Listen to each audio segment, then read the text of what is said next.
Hey guys, it's Chris from Enola Gay, and it's time for Valken Debrief Live.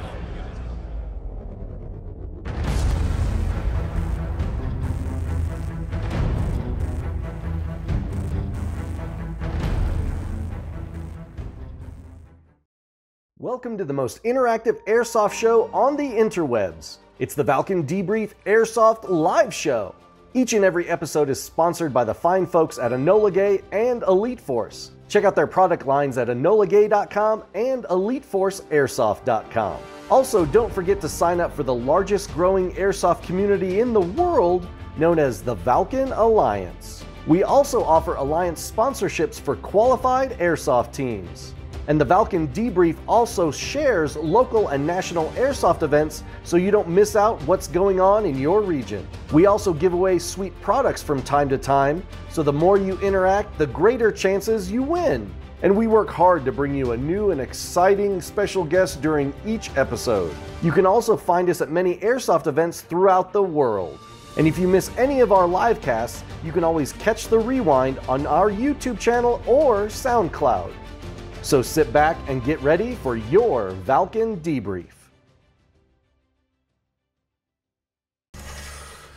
Hey everybody, welcome back. It's the Valken Debrief Airsoft Live Show. Livest show in all of Airsoft and Facebook, I think. Biggest budget. Biggest budget, most viewers.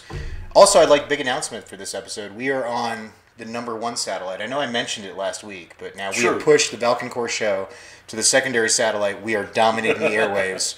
Thank you so much, Big G. We appreciate it every time. Excellent. Hey, don't forget to kiss the ring. Oh, did I? Kiss the ring. Gotta kiss the ring. Does he like that? I don't know. I'm a little worried that he's that he's taking that the wrong way. He's from South Jersey. I don't want to mess with that. You know what I mean? I am the Kaiju, the Supreme Commander of the Valken Alliance. To my right, your left is... Hey, this is Peltast. Peltast, also known as Lord Fuzzy Face of the BB Shire. Quick announcement for all you citizens of the Shire.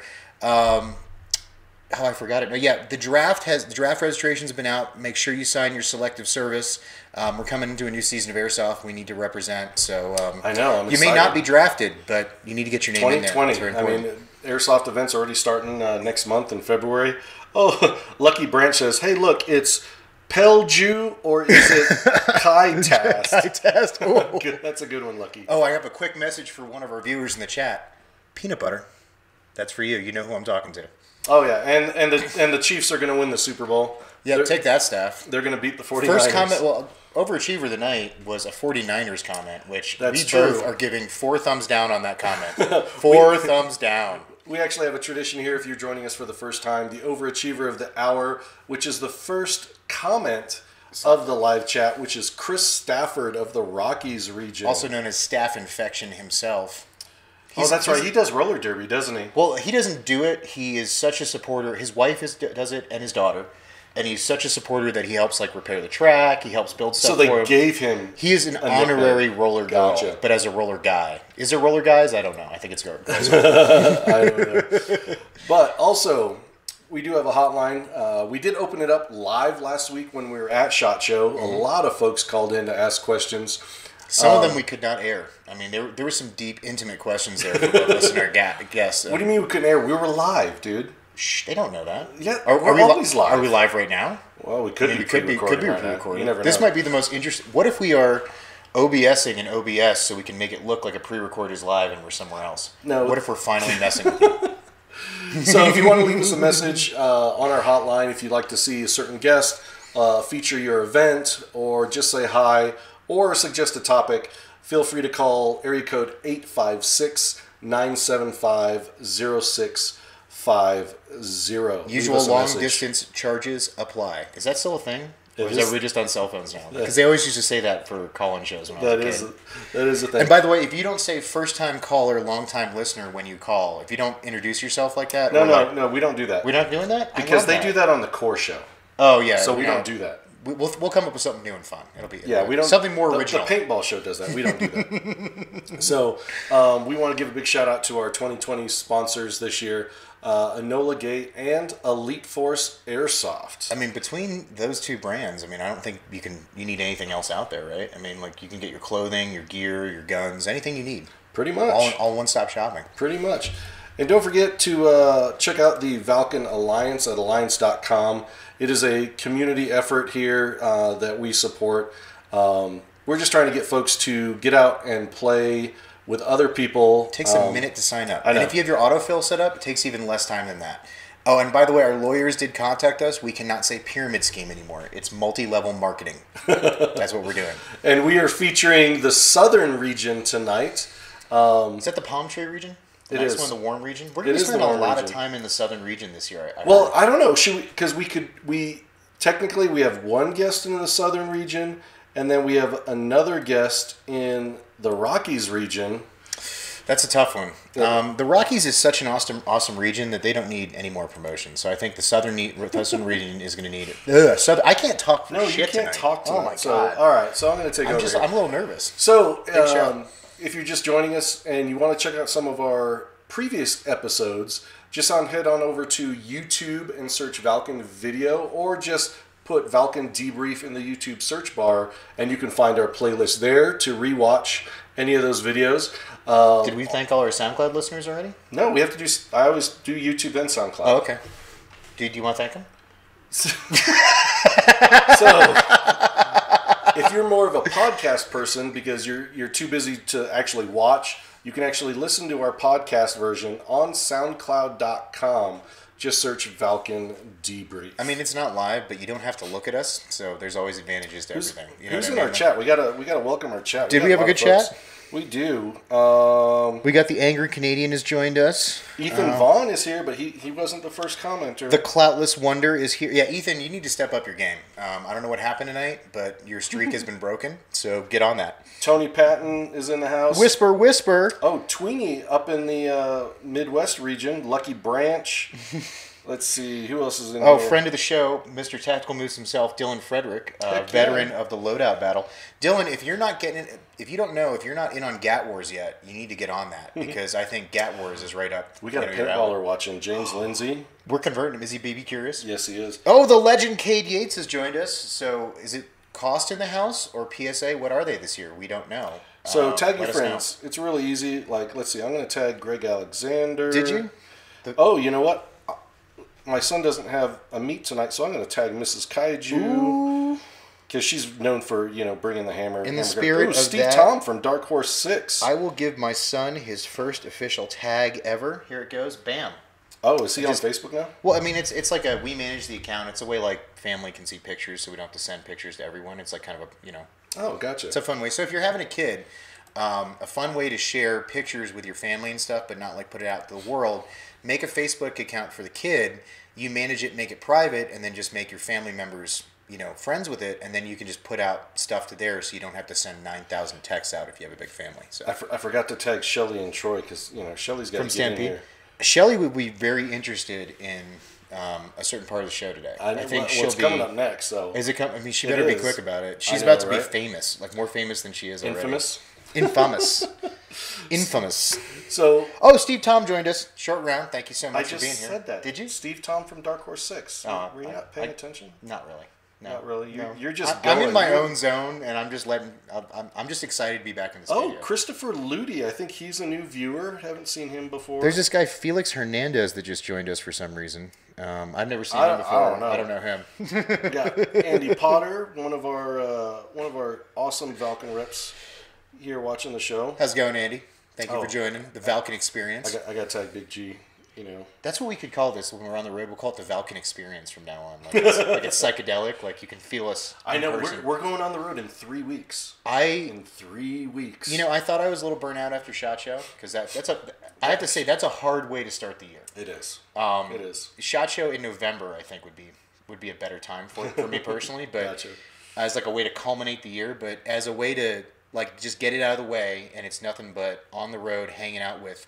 I mean, I love dealers, and I love all you guys who I got to talk to at SHOT Show and share the message, but it's the players. That's who I want to spend time with. You know what I mean? And when we're on the road, that's when I get to spend time with players. I like spending time with the industry folks, because the industry folks, we don't do drama.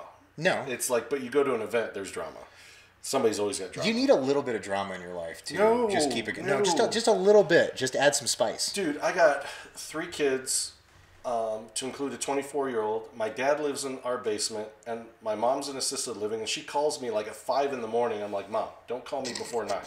So maybe you're just used to the and you're immune to it at this point. I need to spice up my life a little bit. You need to take it back. Okay. If you would like to text Peltast directly, his phone number is 719. Whoa.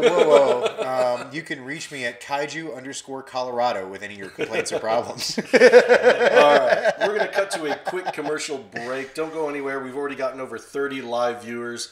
As you know, I want to give something away.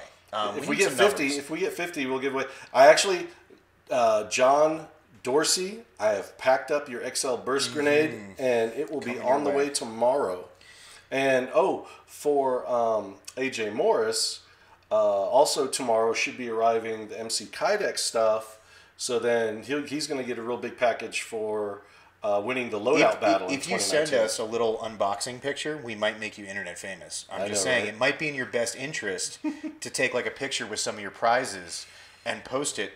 When tag us, we might put it on the Valken Instagram. And next month in February, we're going to start taking submissions for GAT Wars. Ooh. Send us a picture of your favorite airsoft BB GAT. And we're going to put them up head to head. Does that have to be yours, or can it be just like your friends? If he's afraid, you have to own it. You have to own it. Okay. Yes, because you can't share somebody else's and then end up winning. That's just not because right. Like one of John Zero's guys is just going to take a picture from the shop and be like, "Yeah, it's my favorite gun ever," and just blow it right out. You have to own it. Yeah, you have to own it. You have to own it, and then we'll start the voting in March. And if it's built by someone that you want to give a shout out to, please put that in the info because we want to give love to not only the owner and the commissioner of the project, but the people who actually put work into it. Because since it is GAT Wars, we're going to give away a gun to the winner. Oh, I didn't know that. Yep. That's a big giveaway. That is. Maybe we'll get some of our other friends in the industry in on that, maybe or something like that. There's always chances for stuff to grow. That's the minimum. It goes up from here. So, all right, we're going to cut to a quick commercial break. Don't go anywhere. You don't want to miss the show. We've got Felix Hernandez and Max Mullen. Sorry, I got excited when you said that name. This is a big interview. Felix Hernandez, of course. No, not that one. There's another name in there. I got really excited. Try it again. Try the intro again. Let's try it. Felix Hernandez. No, that's not it. Max Mullen. Oh, wow. Sorry. Jeez. Yeah, I mean, that's a legendary name. You're just fanboying. If you guys don't know, this is a big interview for us. I mean, we're getting some big names. Thanks to you guys for watching the show, and hopefully we can give it back to you with some kick-ass interviews. They tell stories. We don't tell stories. I'm not going to tell. I'm here to listen, man. Okay. This is my fanboy interview. Right. I'm just going to prompt, and I'm going to get my popcorn out and let's get through this commercial. Let's do it. Because we got to pay the bills, and let's get them on the show. Eat some bacon, and let's do an interview. All right. We'll be right back after this short commercial break. Hey, this is Shelly with Stampede Airsoft. Stop it. Hey, this is Shelly with Stampede Airsoft. Check out the Valken Debriefs on Thursday nights. Also, follow us on Facebook and StampedeAirsoft.com. These are the Valken Accelerate Tracer BBs. These 6mm BBs from Taiwan are highly polished and seamless, giving you greater accuracy and consistency. They come in 2,500 count bottles in various weights from 0.2 gram to 0.25 gram, and they glow bright green when using a tracer unit or tracer magazines. Thank you for watching, and please leave a review to tell us what you think. Welcome back to the Valken Debrief Airsoft Live Show, episode number 113. Did you like that? No rehearsal. This is Peltast. This is Kaiju. And please welcome our special guests from Tacsim Media Group. They're here next to me. Mr. Felix Hernandez and Max Mullen. Welcome, guys. Blow that chat up, guys. Thumbs up. Love. Blow it up right now. These guys are awesome for taking their time. Show them the love. What's going on, guys? How you guys doing today? We're doing great, brother. Thank you. We just want to give a big thanks for you guys to take time out of your schedule, out of your family, to be here with us and our viewers tonight. We really appreciate it. Thank you, man. Thanks for having us. So, real quick for our viewers, if you have questions for Max or Felix or just for Tacsim Media Group. Killer online magazine. Killer magazine. Just throw it in the chat, and we will be more than happy to ask our guests. So, get us warmed up a little bit. Max, you're first up. Yes, sir. So, saying that you are well connected in the tactical industry is a serious understatement. I mean, did you ever imagine you would be where you are today when you first left the military? Absolutely not. I mean, I retired in 2002, and it's been a roller coaster ride ever since, and I'm enjoying it. I never imagined that I'd be doing the things that I'm doing right now after I retired. Wow, so you've been out 17 years. Wow. Yeah, it seemed like only yesterday, though. 17 years. I'm at what, 10 now or something like that. 17? I thought you were at 7. 7 or something like that. I thought you were at 7 now. We've established that I'm not good at math. Like, that's you know true. that. You know that. So, that's true. I do infantry math. That's what I do. So when you first got out in 2002, I mean, what were your goals, aspirations? What was the next thing in your mind? Well, the next thing in my mind I wanted to do, I was going to do some contracting work over in Iraq. But then I got married, and that kind of changed things. I had a daughter, and so that changed that up. And then another long-term goal was to get in acting. Oh, nice. So you wanted to act, from the get-go. Oh, yeah. Matter of fact, I was doing a little bit while I was still in the Army. Even when I was in the 3rd Ranger Battalion, I was sneaking in little parts here and there. But it was limited what I can do because, being a platoon sergeant in a Ranger Regiment, it's like, it's not going to happen. Well, give us a little taste of some of the roles you managed to get for yourself in your limited time. Were these just extras, or were they speaking roles, or what did you actually get to do? Well, when I was in a regiment, right, I went to an audition, and so I won the audition, and from there, my agent, I got jobs right off the bat. 2 weeks with the agency, I could have been in Glory. But I couldn't be getting Glory because, again, the film was took too long. Tuskegee Airmen, even Under Siege with Steven Seagal. I was supposed to be a bad guy in that. But the filming, it was over 2 weeks. I said, I can't do it. And so my agent said, you know what? You're getting all these opportunities. You need to just get out. And so I said, look,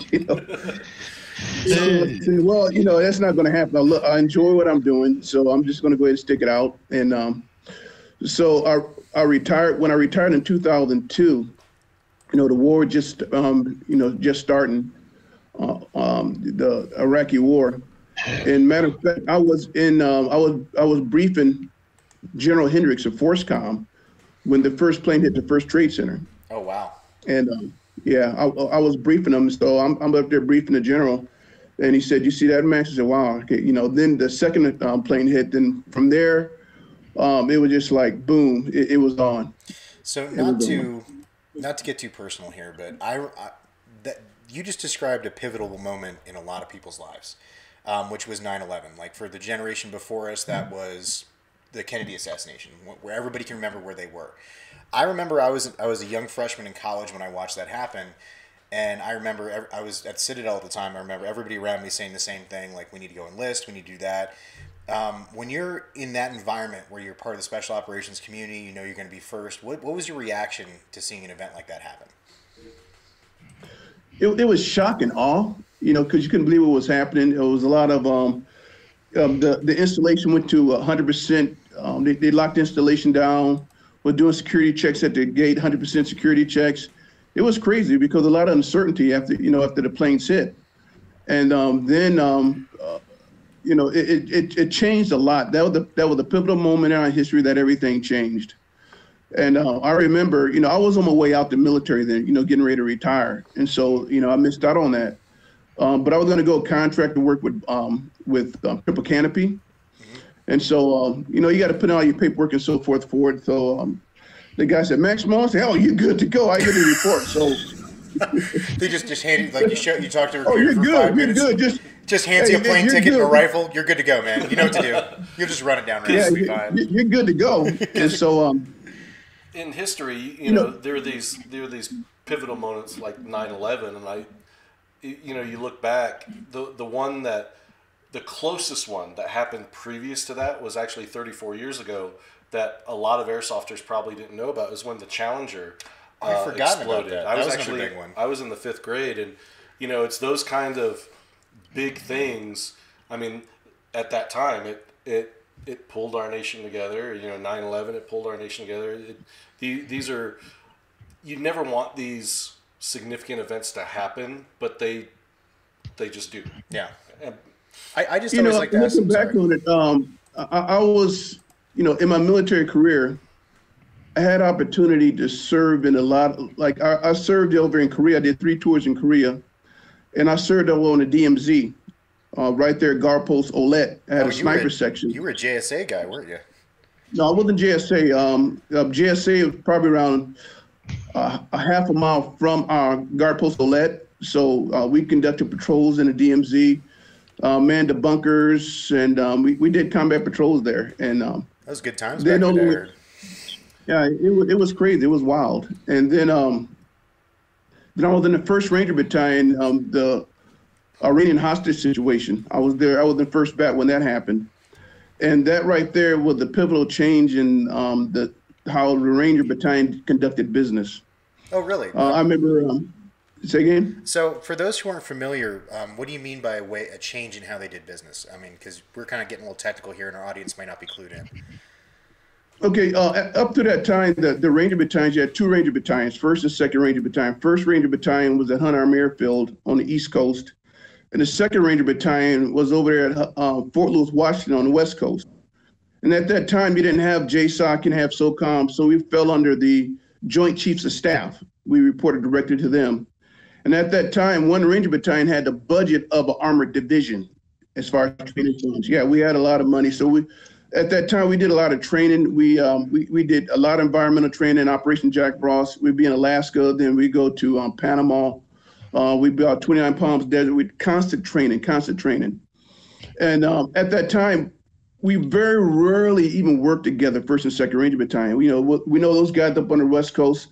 So basically back during those times, the only thing we had in common was our lineage in history because we rarely even saw each other. But when the Iranian hostage situation took place, what happened was, you got to remember the Vietnam War was just really over, and the Army was downsizing. The Army was in bad shape during that time because this was 79, yeah, 79. And the Army was in bad shape. But the Rangers, we had the funds to train. So that's all we did was train. And so when our Iranian hostage situation took place, I remember out there in 29 Palms conducted desert training. And then our battalion, then our company commander called the whole company together. We're out there right in the middle of the desert, 29 Palms. And we had a company formation, and he said, okay, we want all these weapons, right? We want the MP5s here, we want the 203s here, Car-15s here, which is the forerunner of the M4. And then we just started doing airfield seizures, and we started doing building clearing. That right there was the beginning, So you guys went from being individual units that kind of did little things, and now became like a regiment with a purpose, kind of. Yeah, we were like a rifle battalion on steroids. Cool. That's the best way to describe it. So we constantly jumped. I mean, we constantly were on the go training. So speaking of coming together, this leads us to our next question. How did you and Felix hook up? How did that end up happening? Oh, man. That was back in 2012. Operation Restore Me's up in Scranton, Pennsylvania. Oh, very cool. So just to shift gears a little bit on that, how have you, we know a lot about Max. How have you brought your skills to the table with Tacsim and working with Max, and since you guys gotten together? Well, it all started photos, I started taking pictures of Max and he's very sharing them photogenic. with him. He's very photogenic. That's really easy to take pictures of a man like that. You're too kind. I send you an autograph 8x10. Just send me your address. Oh, it's going right up on my mantle. So Felix, what made you start taking photos? I mean, to put your little BB gun down and actually pick up a camera.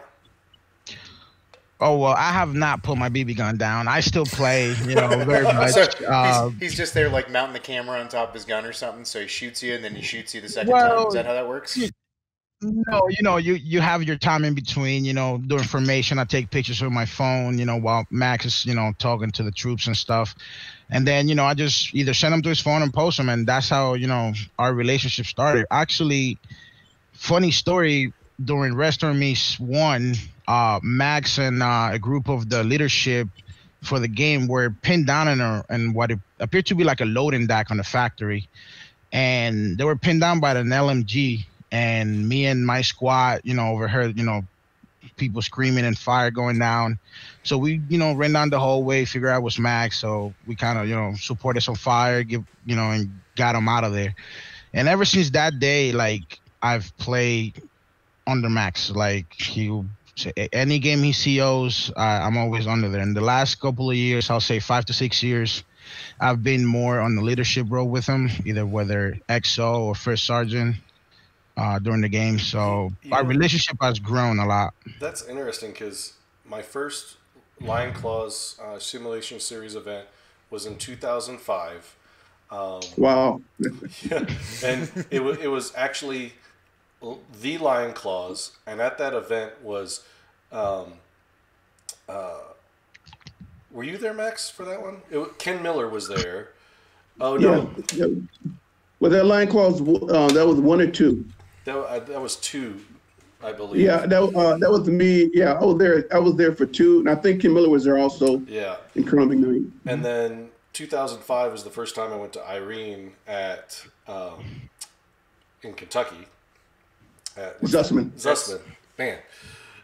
So I was gonna what's say. funny is I've never, and I'm sorry, Max, I've never actually had the opportunity to serve under Max.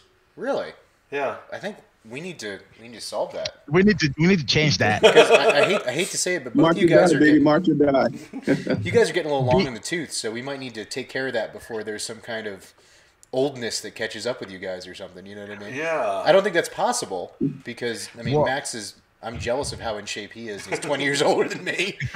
I'm more worried about you. So we should get that. We should arrange that.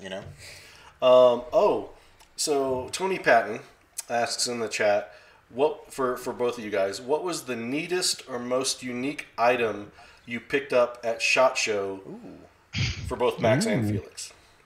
Ooh.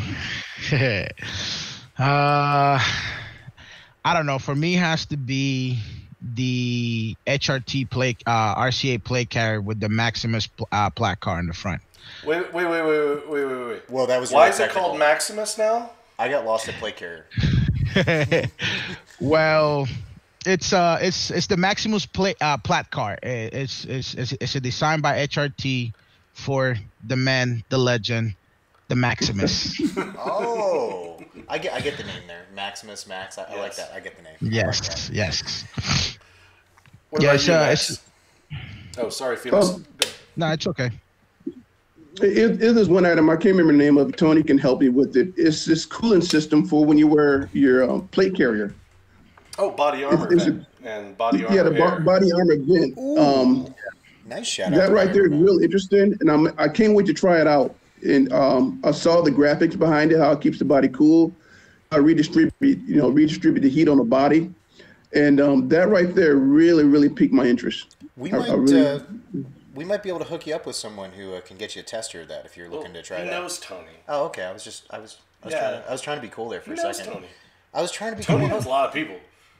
How many times can I interrupt you? I don't know. Let's see if I can keep going. This is the point in the show where I look down and act shameful, and he just continues to mock me. Enjoy, audience. It's cool. So remember, you can see us live at all the TCA events this year. My shame in person. So speaking of HRT, Max, you've worked with a lot of companies in the tactical industry. We're not going to because we're not talking airsoft industry. We're talking the tactical industry. You've obviously most recent HRT. You've worked with ATACs. What keeps you connected in that industry? Oh, that's a good one. Well, believe it or not, it's from my service. I'm serving in the regiment, serving in the Ranger Battalion. a lot of these guys in the industry, I put through Ranger School. You know, I knew them from when I was a Ranger instructor. A lot of them I served within the Ranger Battalion and the regiment. And the special operations community is a small community. Somebody knows somebody that knows you. And you know, I'm being honest with you. And so you get these connections and bonds. And the good thing about it, you have an opportunity to, you know, see the latest gear and to see the latest equipment. And it's a lot of good stuff out there. So a lot of good stuff. I think the short answer is networking. He just had the ultimate network to start out with. I mean, networking. I'm a little jealous of you back guys, because just being a normal grunt, like, you know, that's a small little world that you guys are connected to. And it seems like anytime I need information from one of my buddies who's a Ranger, it's like 2 minutes later they make a phone call, you know, validate a guy, say this guy's full of shit or not. You know, it's really nice to have those networks. I'm kind of jealous. Well, it's kind of funny. I think you and I have talked about this, Chris. It's and probably Max can attest. So being in that community, it's you don't actually have to call somebody to see if they're legit or not. And because there's this thing where if you can drop one or two names based on a year where you overlap to prove, I mean, you at least know, okay, this guy. I might have had a beer with that guy. You know what I mean? Like, that's how small a world it is. No, it's cool. I'm jealous. I mean, what is your radar, Max, when you think somebody is legit or not?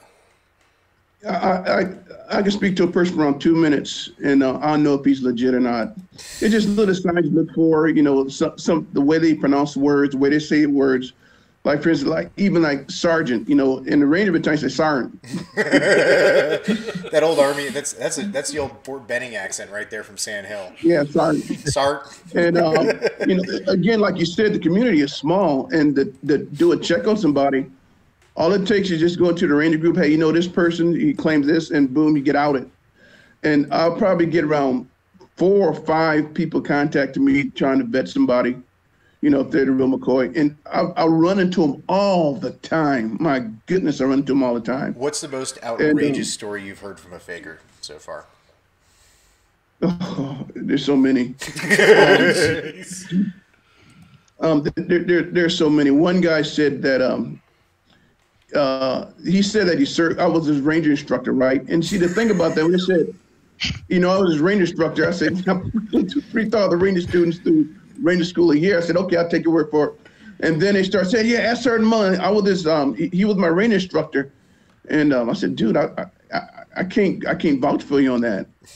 And one guy, he was a Canadian. He said, you know, I was this Ranger instructor. And we get Canadians to come through Ranger school, right? And I said, yeah, okay. About that time, yeah, it's possible. But then in the end, I said, look, I can't vouch for the person. You know, yeah, I was a Ranger instructor during that time he came through, but I can't say I personally know the guy, you know. So it's just so many that I would be here all night if I tell about those things. So Felix, you and your squad, you know, you serve under, you know, Max whenever he's commanding at an airsoft event. I mean, correct. What kind of discipline do you hold on your guys to serve under a guy like Max? Ooh, the highest. The highest. I mean, my teammates are not here, but they can vouch for it.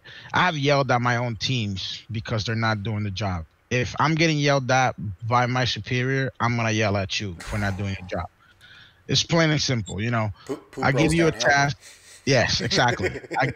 I'm given a task, whether I'm the XO or the first sergeant, you know, I'm given a task, I'm going to give you a task.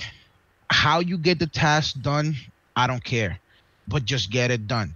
If you deviate from tasks and you make me look bad in front of Max, I'm going to chew you, you know, and I'm going to get to that. I'm going to chew you. I've chewed on my own guys. I have a Marine on my team, and I literally, my squad was literally utilizing a vehicle for cover for way too long, and Max was like, what are they doing? So I walked up to my friend, and actually he asked me to be his best man on his wedding. This is how close my teammates and me are. And I yelled at him. I was like, you need to Marine the fuck up. I'm getting yelled at. You need to Marine the fuck up and do your job. Did you take his crayons away? Was it no more crayons after that game? Yes. Actually, I didn't have enough crayons for his day. So in the chat, to show how much respect that people have for Max in the airsoft community that have actually got to participate in events with him, Steve Tom from Dark Horse 6, he said, Max gave my son his own personal Ranger tab because he heard he wanted to join the Army. It was Max motivating him to do it. Right there, it told Steve all he needed to know about Max. That's a lot to live up to. Wow. I was there. I saw that.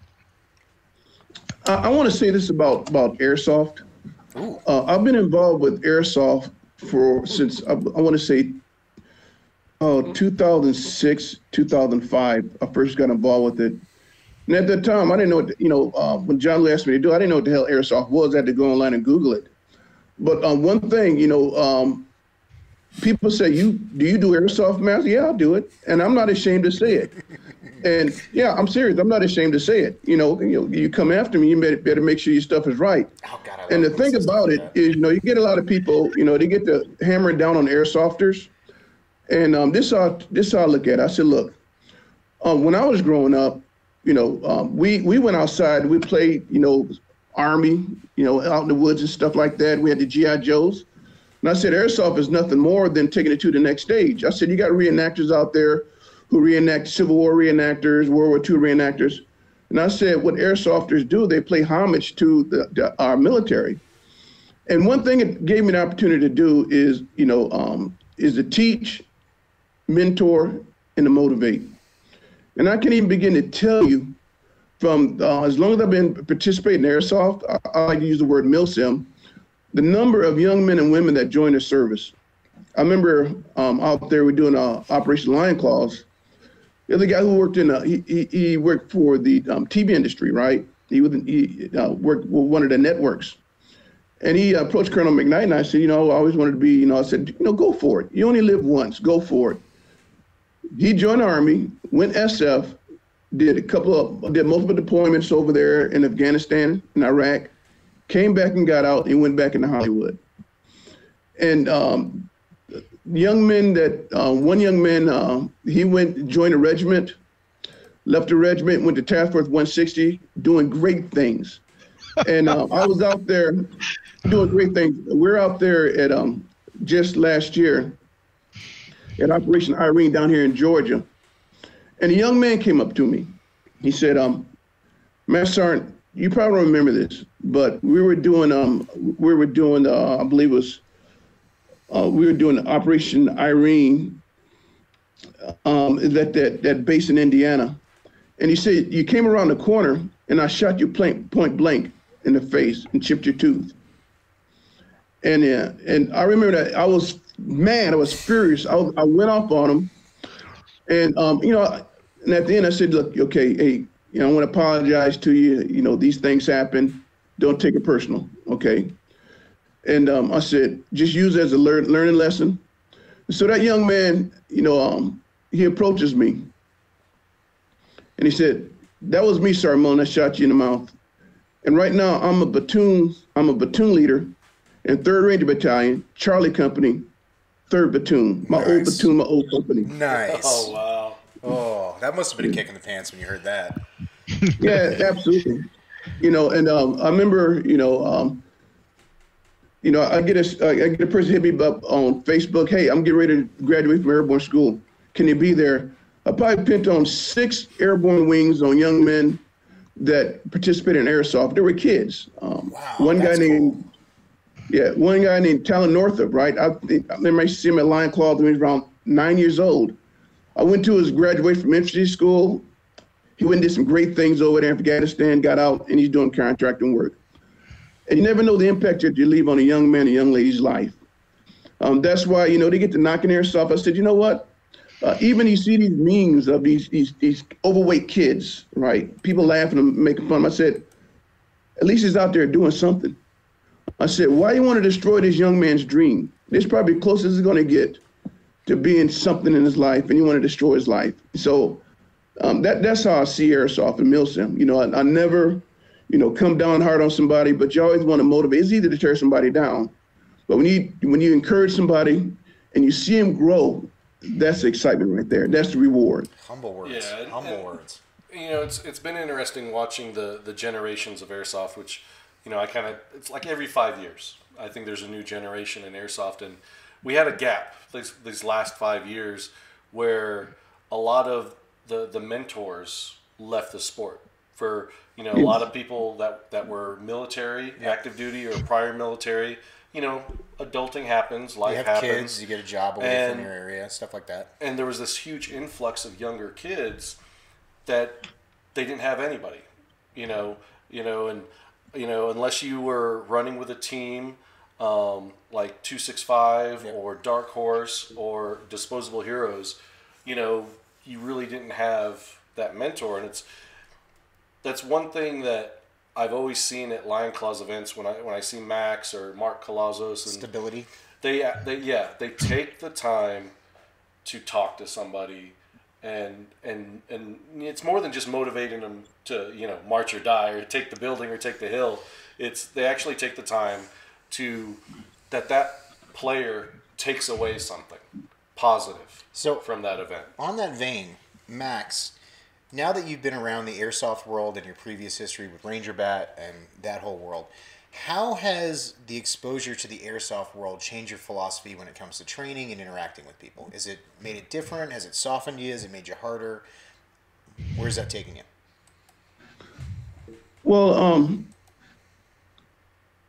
one thing about airsoft, right? I tell a lot of these people, you know, they talk smack about it. I said, you know what? I can get an all-star team of airsofters, and they'll roll you guys up in a heartbeat. They'll roll you up. They'll roll you up. And I tell them, I said, you'll be shocked. I mean, yeah, you got all these tactics, but you got some airsoft teams out there who will take the fight to you and won't back down, won't give no quarter. You'll be surprised. And one thing I took out of airsoft is that it has as far as like in real world, you can't beat the training applications that airsoft provides. And the technology of the weapons have come such a long way, you know, like you got blowback systems, you got the bolts that go back and actual weight, and a lot of law enforcement, a lot of military, they're beginning to go to airsoft weapons. You know, believe it or not, the funny thing about it, around 10 years ago, a lot of these companies like Black Hawk and stuff, we don't want to sell out. We don't want to sell. I said, dude, who do you think buy this stuff? They don't want that cheap knockoff. They want the real McCoy. And they got money. Airsofters got money to burn. You got the money. Now, if you want to be left out, okay. It doesn't matter if it's going to your local paintball field or Afghanistan. If you sell a plate carrier, you sell a plate carrier. You know what I'm saying? Absolutely. That is correct. Absolutely. So with the evolution of, you know, training, you know, the way you approach things now, Max, versus, you know, NCO Mullen toward the end of your military career, has it changed much when it comes to training? No, I still keep the same training philosophy, even when I'm dealing with Milsim Airsoft, right? But one thing is, I know how to bridge it. I know, when to push on the gas pedal and when to ease off. And my job, what I try and always do is try and give them experience. I try and make it as realistic as possible. I'll put them in scenarios that I will put Ranger students through. I'll put a fellow Ranger in. I put them in these different situations. And I try and get them to think out the box, try and get them to take the charge, try and get them to take leadership positions. Like when I plan, I give them the task conditions as standard. And I tell them, look, I don't care how you do it. There's your mission statement. Just make it happen. They come up to me. What would I do, sir? What would you do? Don't come back. Just figure it out. Die a couple times. I would tell people, if I tell you... Dude, you can't... What you asking me for? You can't handle it? I'll fire you and put somebody else in charge. I tell people, if I tell you to paint the Bradley pink, I don't care if you use an air gun, a roller. I don't care if you paint it up and down, side to side. Just make the damn truck pink. Make me a pink truck. Exactly. So it would be easy. It's easy for me to just take charge and run the whole thing. But what will the player be getting out of it? Ooh. Nothing. Ooh. No, that's true. That's nothing. Just spending money on registration and BBs, pretty much. and so what I try and do, I do events on the East Coast and West Coast, and each coast have a different mentality. Like the West Coast, they're a lot laid back. The East Coast, they're a lot more aggressive. And so what I try and do, I do events on the East Coast and West Coast, and each coast have a different mentality. Like the West Coast, they're a lot laid back. The East Coast, they're a lot more aggressive. And so what I try and do, I do events on the East Coast and West Coast, and each coast have a different mentality. Like the West Coast, they're a lot laid back. East Coast is blue collar, a lot more aggressive, a lot more in your face, right? So you got to find a happy medium. But what I always try and do is like, I try and keep the same SOPs. So if somebody from the East Coast come and play on the West Coast that I'm in, they already know the SOPs because it's the same. Well, consistency is important when it comes to that. Absolutely. I think a lot of people kind of forget that, you know, especially, and correct me if I'm speaking wrong, it's especially important in the special operations community. It's not about reinventing the wheel. I mean, they're not doing anything different. They're not, you know, they're not operating from a different book. They're just doing the basics really, really well. And they have the money to practice doing the basics in every environment you can imagine. So if you're emulating these guys, and correct me, Sergeant, if I'm stepping out of line here, but get really good at just doing squad attack. Get really good at breaking contact. Get really good at just clearing a room without everybody hitting each other with a barrel. I always tell people in airsoft, there's only one battle drill you need to know: movement to contact. Yep. If you know that in airsoft, you can do anything in airsoft. Pretty much. It really gets past that. But, you know, just the basics are what's important, guys. And it's not about learning a technique and then moving on and learning how to combat roll your way down the steps while jumping through a window and throwing 2 grenades at the same time. Just practice moving in a formation. People are bad at that. What's really great is you don't even have to be on a team. But say if you have military background or LE background and there's standards for a reason, and you get thrown in with a bunch of folks that are also military LE, could be different branches. It doesn't matter. You can actually do well at an airsoft event, and you don't even say a word to each other. It's like you don't have to tell them, oh, we got to go do this or that, or we're going to do it this way or that way. It's like, you know, you start pieing down the stairs, and you know you're going to grab the drag handle of the guy in front of you, and he knows you're going to drag it so he can lean over. It's just, you don't say anything. It just happens. You know what the biggest thing I had to learn when I was training my previous team over the time? I wanted to get into like patrolling and, you know, patrol theory and field craft and all that stuff, but mostly like what made them better than a lot of other people is that when we stopped moving somewhere, everybody looked in different directions. Like that was the hardest thing to teach normal people. Like stop looking at each other, take a knee face out. And if you can get past that, you're a superhero as far as I'm concerned. So Mrs. Kaiju is bringing the hammer. Did she get the hammer comment today? She says, really, Kaiju? You don't have that simple mentality at home. It's your way or no way. Damn. Oh, damn. I had a snappy comeback for that, but I'm going to save my partner some hardship when he gets home. And just say, Mrs. Kaiju, you are 100% right in everything you do. Oh, my gosh. Let's move on to the Tacsim. Tacsim Media. I've been reading some articles, doing my homework, and I really want to find out more about this because this is a resource that I think is underutilized by a lot of people. A lot of people don't know about it. So we'd like to hear from both of you, Felix and Max, of how you discovered Tactical Milsim Magazine. How did it come up on your radar? Okay, back in 2007, it was originally called Tactical Airsoft Magazine, right? It was in Barnes & Nobles and Books a Million, so it came out quarterly. It was a quarterly magazine. And one of the players from the Midwest, he said, I wanted to go law enforcement. So I talked to him. I said, why don't you go to FBI? And so he took my suggestion and he went to the FBI. I can't give his name. He went to the FBI and he became an FBI agent. So he had the magazine. So he said, you know what, Master Sergeant, I was going to sell a magazine, but I want to give it to you because I know that you would take care of it. I know it would go places. Oh, I said I would give it my best shot. So this was someone's baby that you basically adopted and kept going. Yes, very cool. I adopted. I think it was around 4 or 5 issues out before I took it over.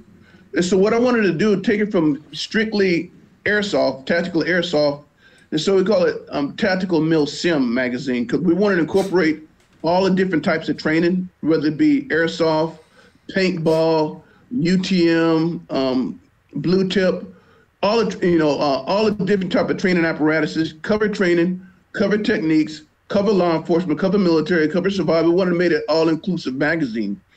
And so what I did, I hired a staff, and until I can't pay you. So it wasn't so much as hiring them; it was just asking a favor of a friend. Oh no! I can imagine he fallen told them, "You're my photographer. No, it was straight You're up. my editor." I was straight up. I said, "Look, the magazine's not making any money because I was funding this out of my own pocket." I said, "But we start making money. You will be the first ones to get paid." And they said, "We'll do it." That's and I cool. said, "If you leave, I completely understand it's all volunteer." And you always leave that door open for somebody to come back. So we went through quite a few people. So Mark Anderson became my executive director of the magazine. And he's been with me from the very beginning. And so we transitioned over to Tactical Milsim Magazine. And if you go to our website, Tactical Media Group, or you can put in your search engine Tactical Milsim Magazine, it'll still come up. You go to articles. And we have our prior back issues on there, right? I think we have around 12 issues in the PDF format, so you can read it. A lot of great content. And what made the magazine so special is that we had 2 Delta operators who were writers for the magazine. One's my good friend, Dalton Furry. You probably know Dalton Furry from the book Kill Bin Laden.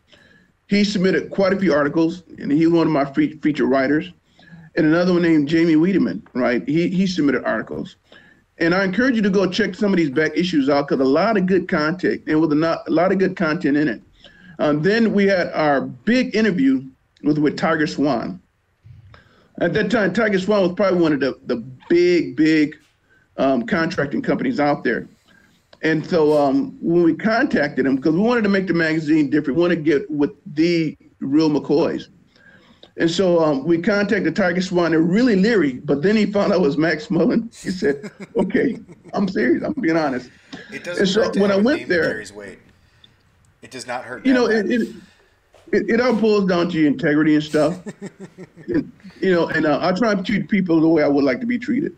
But anyway, we went there to his headquarters in South Carolina, and so one of my writers is going to do the story with him, right? So I walk in there, and he said, "Damn, Max!" I said, "Dude, no, you own this company?"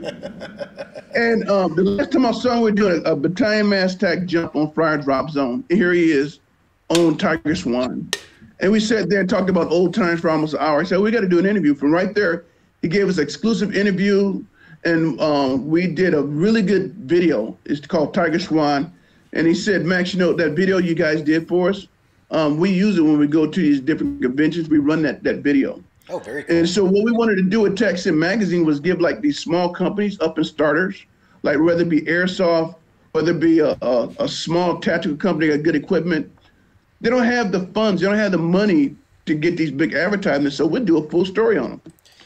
In other words, and what we would do, I'm sorry, go ahead. And for our viewers, so you understand, typically when you have to put an ad in a publication, whether it's digital or print media, it's not cheap. It's not cheap at all. It's not. So for the Tacsim folks to actually, go out and support, products with reviews or course training. Well, and it's a nice 50-50 too, because they get the article and it's exposure. Yeah, it's good cross for everybody. exposure.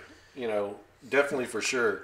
So Felix, what's up? I'm gonna put you on the spot. All right, man. I'm gonna put you on the spot. So, because are you the newest guy to come on the team? Yeah. One of the newest guys, yeah. So, in your words, what is the mission and purpose of Tacsim Media Group? You're just not making it easy for him, are you? No. You're sticking it to him. Nah, Okay. it's self-explanatory. Like Max says, we go out there, we take a look at these companies, look at their product. Most of these companies that we all know, Cry, all these big names, they got money to put their product out there in every sense of the word media, whether it's written, pictures, video, whatever. Airsofters are spending money buying Cry Precision stuff, right? So we basically go out there and we try to promote the little guy. We try to give the shining light to the little guy, the 15 minutes of fame. We're just the mediators so they can get the product out there to the people who actually make their business grow, which are us, the consumers, the little guys, the airsofters. Because a lot of people don't realize most of the airsoft gear is not really knockoff. In the last, I'll say 5 years, maybe 7 years, a lot of airsofters are gone away from buying, knockoff stuff or low grade gear. They're going out for even the low grade gear is pretty decent. It's getting better because they want to compete, So companies that are changing their product based on reviews from players, we go out there and we try to put them in the map, just so they can showcase their product. Yeah. What do you think? Just to caveat off that. Oh, go for it. There's a lot of good product out there from these small businesses, especially veteran-owned businesses. And we try and encourage people to take a look at this product. I mean, some really good stuff.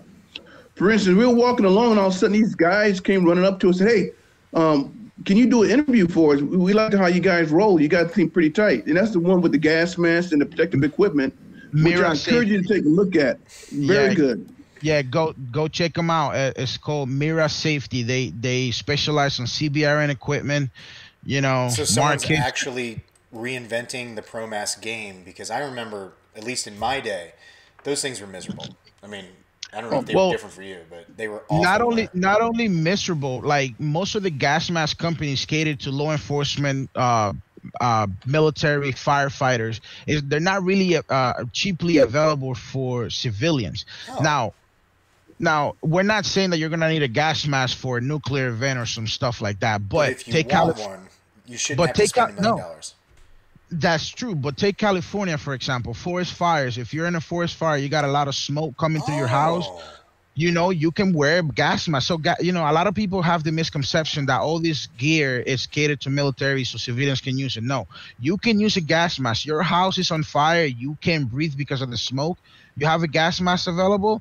You can take your kids out to safety. You can make sure your kids are breathing. If you are able to breathe, but they can't, you can pass the mask down to the kids. Didn't think about that. That's genius. Yeah, Felix would make a great flight attendant. I put your mask on first before you try to put it on your children. I was going to more say that, like, if you guys don't have someone selling advertising space right now, Felix needs to be on that. He is quite the salesman. I'm already sold on a gas mask for my house. No, listen, I don't have kids, but the future of our planet is in the hands of our kids.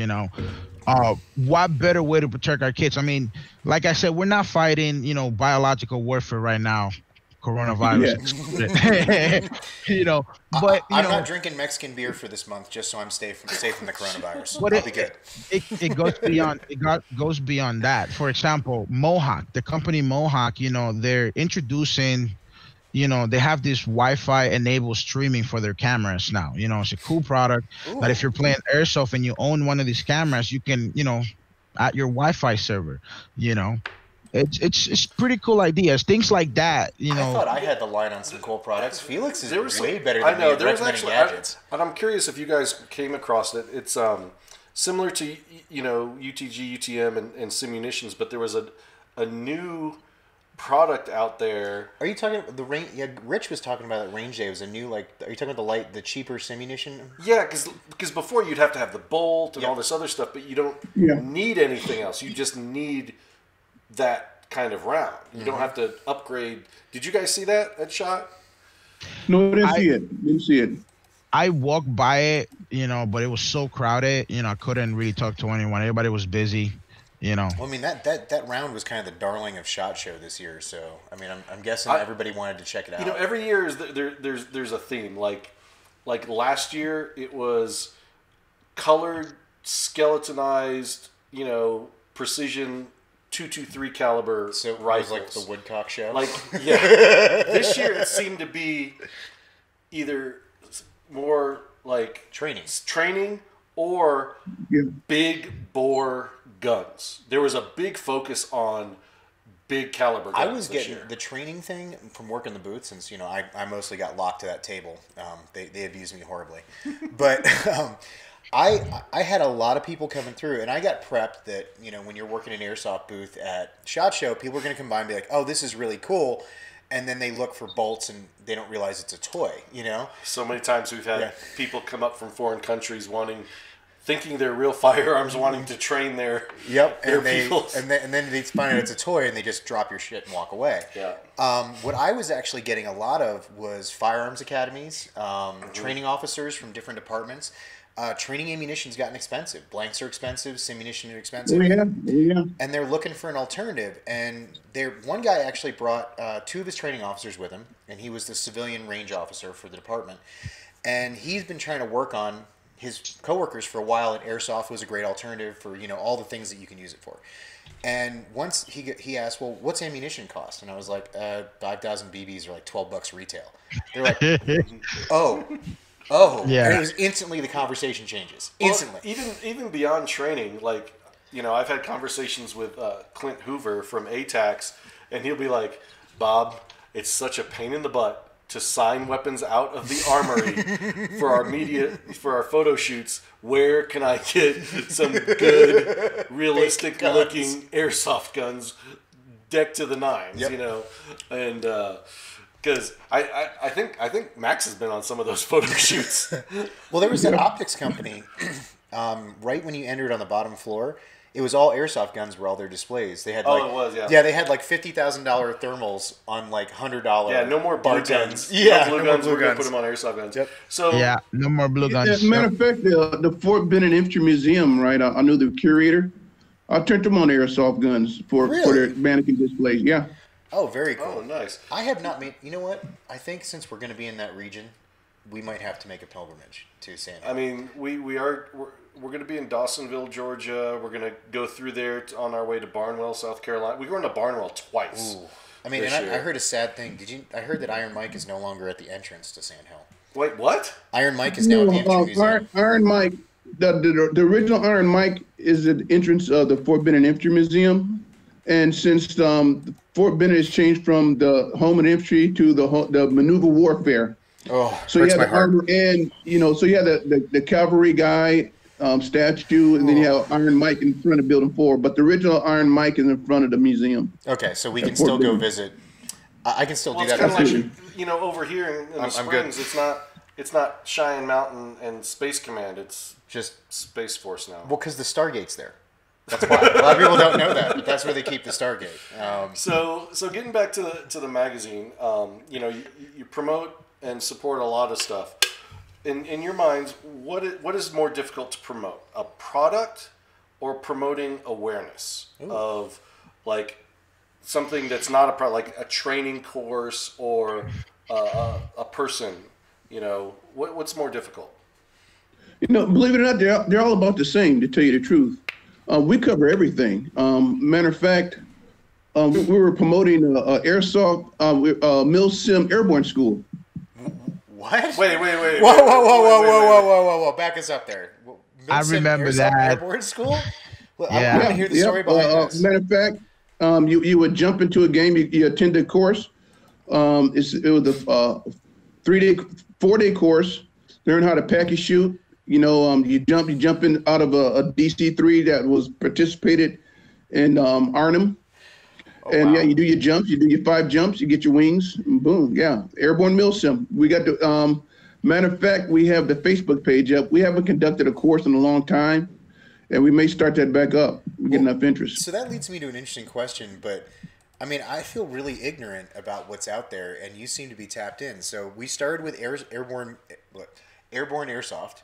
What else is out there? Like, I mean, what the most more? I hate to use the word extreme, but yeah, extreme. Well, experiences are out there. We're gonna bring Mark Anderson, aka Stone. If you want to follow Mark, it's at Stone Actual on Instagram. Yes. He actually does. Get my verbiage right. A cadet ranger school, or am I? What does Mark do? It's called the Cadet Rangers. Matter of fact, I was a guest speaker last year at it, and I was quite impressed. So what it is, it's in Alabama, and it's extreme. It's called Extreme Cadet something. And Mark is in charge of the Ranger portion. And you got these kids that come up from all over the world. I'm serious, all over the world. And you have prior service drill sergeant, Army, Navy, Marine, Coast Guard, Air Force drill sergeants, and they put these kids through the ringer, and you get a lot of repeats that come back to that course. Not to interrupt you here, but the chat is going kind of nuts about this. Take my money. We have adults right now that are just saying, "Take my money." Yeah. So I think if you guys are planning on doing some kind of, I mean, if you're thinking about doing some kind of ridiculous extreme challenge for airsofters, the audience is right here for it. You got 10 tickets sold. Okay, this was my ultimate goal when Mark and I were talking. Was, in the military, you got your airborne qualified, your scuba qualified, right? So I said, why can't we do it for the airsoft milsim? So airborne course, get one of my buddy who's a dive master, a PADI instructor, get some scuba classes, do it. And so you'd be airborne and scuba qualified. Amphibious airsoft games could be the new future. Coming out of the water, like if our viewers, if you guys and gals watching, if you want us to get Mark Anderson on the show to talk about this course, just start mashing that thumb button. I want to see how many likes we can get. If you want to see that course happen, or have him on the show, we'll sell it with followers. Go follow his Instagram page. He'll see a boost. He'll know it's us, and then he'll feel grateful. He has to be here. Stone Actual on Instagram. Actual. Just everybody just start following him and on drop Instagram. right in his DMs. He loves that. Just sneak right in there. Boy, so this is not gonna be good. Oh no! You guys knew exactly what you were buying in for when you came on the show, sir. it was in the contract. No. You saw it. So Oh, was that the fine print that I didn't read? Yeah, exactly. So, reviewing products, writing articles, things like that. Course development. Are you guys invited to attend courses, and do you actually go through the courses yourselves to help write a better article? Ooh, that's like courses. Yes, indeed. We went through a couple of my writers went through Tiger Swan 1 and 2 carbine pistol course. Martin went through a long-range marksmanship course, sniper course. We haven't did it in around a year or so, but we're going to start back doing it. So we go through the course. We write a story on our experience of the course and answer the questions. And we're going to start back doing that, yeah. So, as a matter of fact, not to cut you off, there's an article. Why'd you cut me off? No, he's cutting me off. You cut him off. There's an article about tactical medical groups in the Tacsim Media Group that Mark attended to. It was a 16-hour drive, but the course teach them about tactical medic situations and stuff like that. Pretty cool course, Also, me and Mark are on the talks of creating our own medical course. Ooh. Yes, survival course, tactical course, shooting courses. I've been in healthcare for the last 10 years, so I want to bring what I know from my years of surgical experience to, a course that not only medical personnel can utilize, but airsofters, because there's a lot of injuries in airsoft. Along that line of thought, since I have you guys right here, what would you guys recommend is the hidden gem of training in America right now? What is the course that people should be looking at, or like is the most what is the most underlooked or course out there that you guys could do that you'd recommend?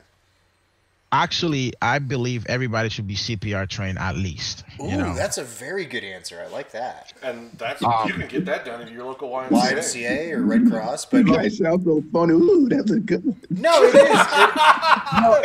I think it's a good answer, and I will take shit from a man like you for that reaction. I'm okay with it. It sounds so soy boy. I can show my effeminate side a little bit. I'm a sensitive gentleman. Well, hey. No.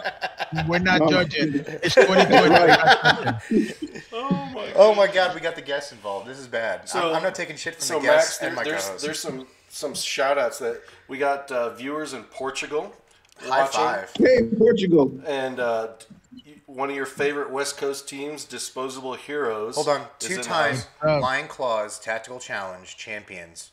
Valken sponsored. Sorry, I'd always put okay, all right. For Disposable Heroes. I always got to give them props. Oh my goodness. So Max, because you have your staff spread out all over the U.S. How do you keep them, on the same path, synergized, working together? I think it's one of these. He does the knife hand? He just knife hands across the country. It's so powerful that he just knife hands his wall, and one of his employees feels it somewhere else. That's how it works. But seriously, Max, how do you keep the guys on task being all over the nation? Well, we have our private group that we message in, and then every year the staff gets together. Every year, the Friday before the SHOT Show, I fly in on a Friday, and we get together and we start planning what we're going to our articles for that year, for the coming year, the latest products and stuff. So we get energized, and so we do our bonding, we do our Tacsim Range Day, and then we hit the SHOT Show, and we do a lot of strategizing. You know, what we're going to write on, what's going to be our goals for 2020 and 2021. But I tell you, I'm really blessed to have such a good staff. These guys are great, and I couldn't ask for a better staff. They support me 110%, and I would not have been doing anything I wouldn't do. So speaking of staff, Felix, what's it like to work for Max?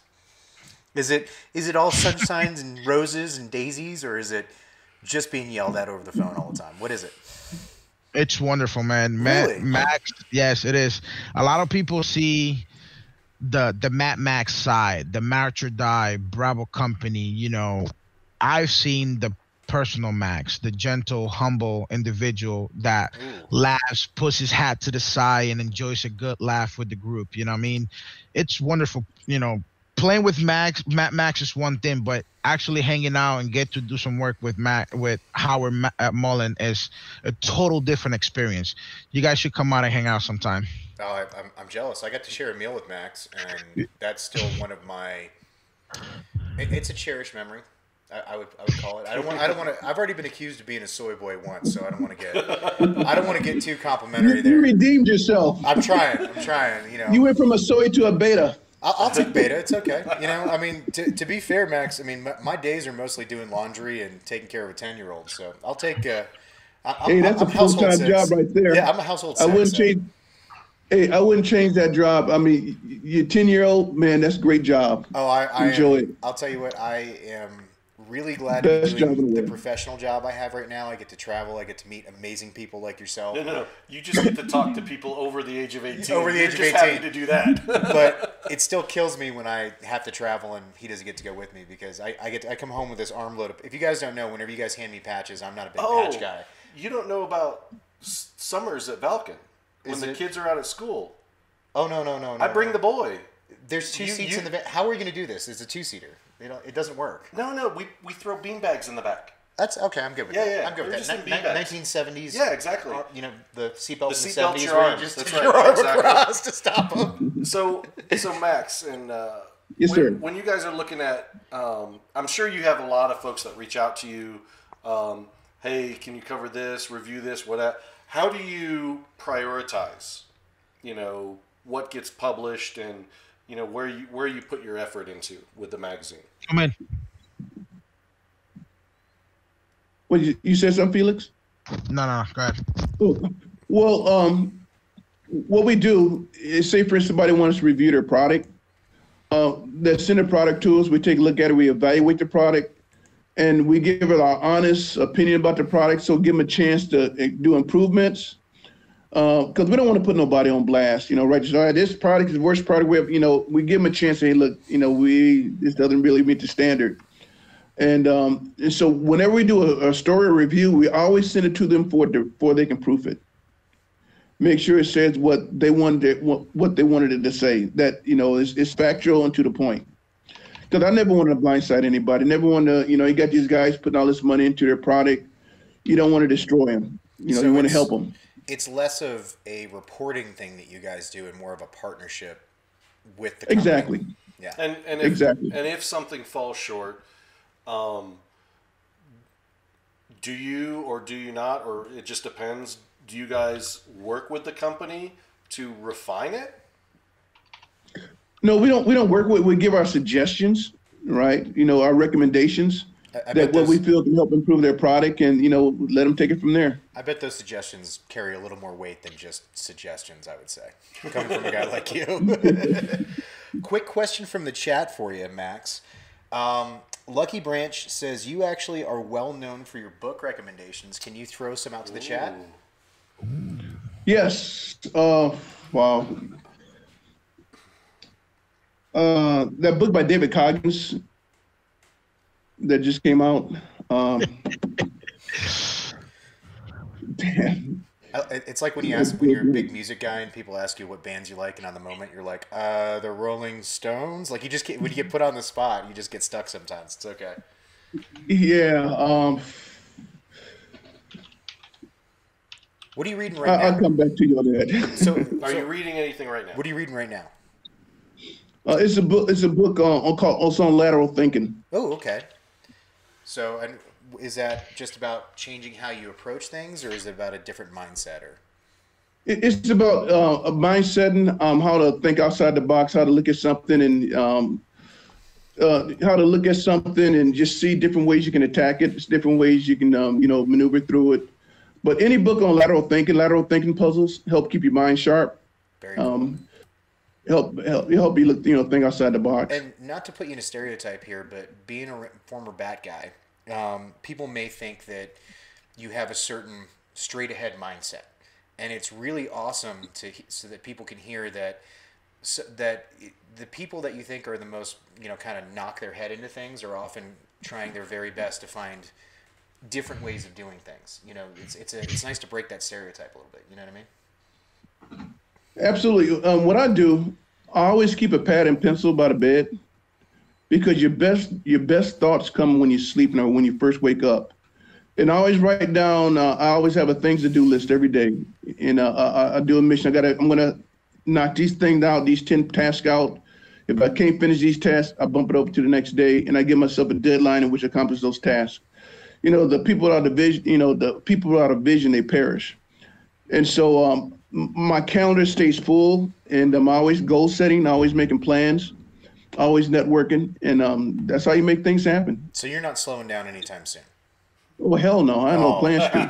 Damn straight. I love to hear that. So you've got your hand in a lot of different things and done a lot of different jobs. Is running a media organization, how is it different and challenging compared to the other stuff that you've done in the tactical industry? Well, running the media group is a lot of fun, but Mark Anderson, he's my right hand. He makes things happen with the media group, and he always keep me updated and informed, on the direction. And I tell him, okay, let's go this direction. But having a good staff makes it so much easier, makes it a lot more fun. Felix, moving into a big organization like Tacsim, or maybe big is the wrong word, a expansive organization, coming from the healthcare world and now working in media as well, how's that transition been for you? It's kind of tough because, I work in the operating room. I deal with patients when they're under anesthesia, so they don't really get to see me. I only get to interact with them when they're coming in the room. Or not to interrupt, but are you a surgical tech, or would be called like a scrub nurse? I don't know the terminology. Yeah, it's surgical technologist. A technician usually works with machines. I don't, more of the science of the whole surgical process. My job entitles, setting up the surgical field and assisting the surgeon during the actual surgery, Oh, so if I'm going to use TV analogies here, you're the guy handing the scalpel. Correct. Awesome. So when the doctor says scalpel or clamp, that would be me. You see some gross stuff, I'm guessing. I have to say I've seen some stuff that have the normal folks sitting on the corner shaking, I mean, to put it lightly, I mean, due to HEPA, I can't really, talk about stuff, but you see some gross things. Yeah, from gunshot. I've done trauma for 10 years, so I've done the really rough, so accident. Is it a step back for you to go from that really high stress environment of people's lives basically in your hands to now, I'm not downplaying it, but just taking pictures of guys with guns? Like, I mean, is it been a change for you? No, it's not really. The biggest change is being in front of the camera with a microphone in my hand doing an interview. Ooh. How's that feel? It was a little constricting at first. I feel kind of out of place. Just never done it. I gave Felix some OJT at the Valken booth. Did you just throw him right in the Shark Tank? Oh, I did. No preparation? Oh, yes. Don't feel Yes, bad, you man. did. You did the same to me. I went from a phone call to being a co-host in like 15 minutes. I don't know how that happens, but I just showed up and I started talking to the camera. So don't feel like it was only done to you. He does it to everybody. Max, I love Bob. It's all good. It's all love. Max, where do you see Tacsim Media 5 years down the road? Ooh. Hopefully being back to a printed magazine. Oh, I have to say that you guys are probably, it's a good thing you guys are completely online, because hard copy is the way of the dodo. It's all about online. What? Yeah, No, it's all about online. You'd be surprised. There is a lot of people that prefer the tactile enjoyment of flipping pages, writing stuff rather than typing. I mean, I disagree. You know how we should settle this? We haven't done a poll yet today. You want to do a poll on this? Online or paper? All right, hold on. Let me Well, let me say this. One thing about a magazine is that you always have that reference at hand. Mm-hmm. You know, you can highlight, you can underline, but there's something about having a printed magazine that, you know, I'm a little old school. You know, I don't have any, you know, I have nothing against the digital media magazines, but we're going to start doing at least hopefully one printed magazine once a year with, you know, with all our latest reviews and stuff like that, and one where you can have this like a reference. But there's nothing like a printed magazine in your hand. Like an anthology, kind of like a source book for the year. That's cool. There you go. I have to say, the only reason I kind of bag on hard copy is because I'm sure you can back me up. Back in the day, you probably had the same problem, but I've been a reader my whole life.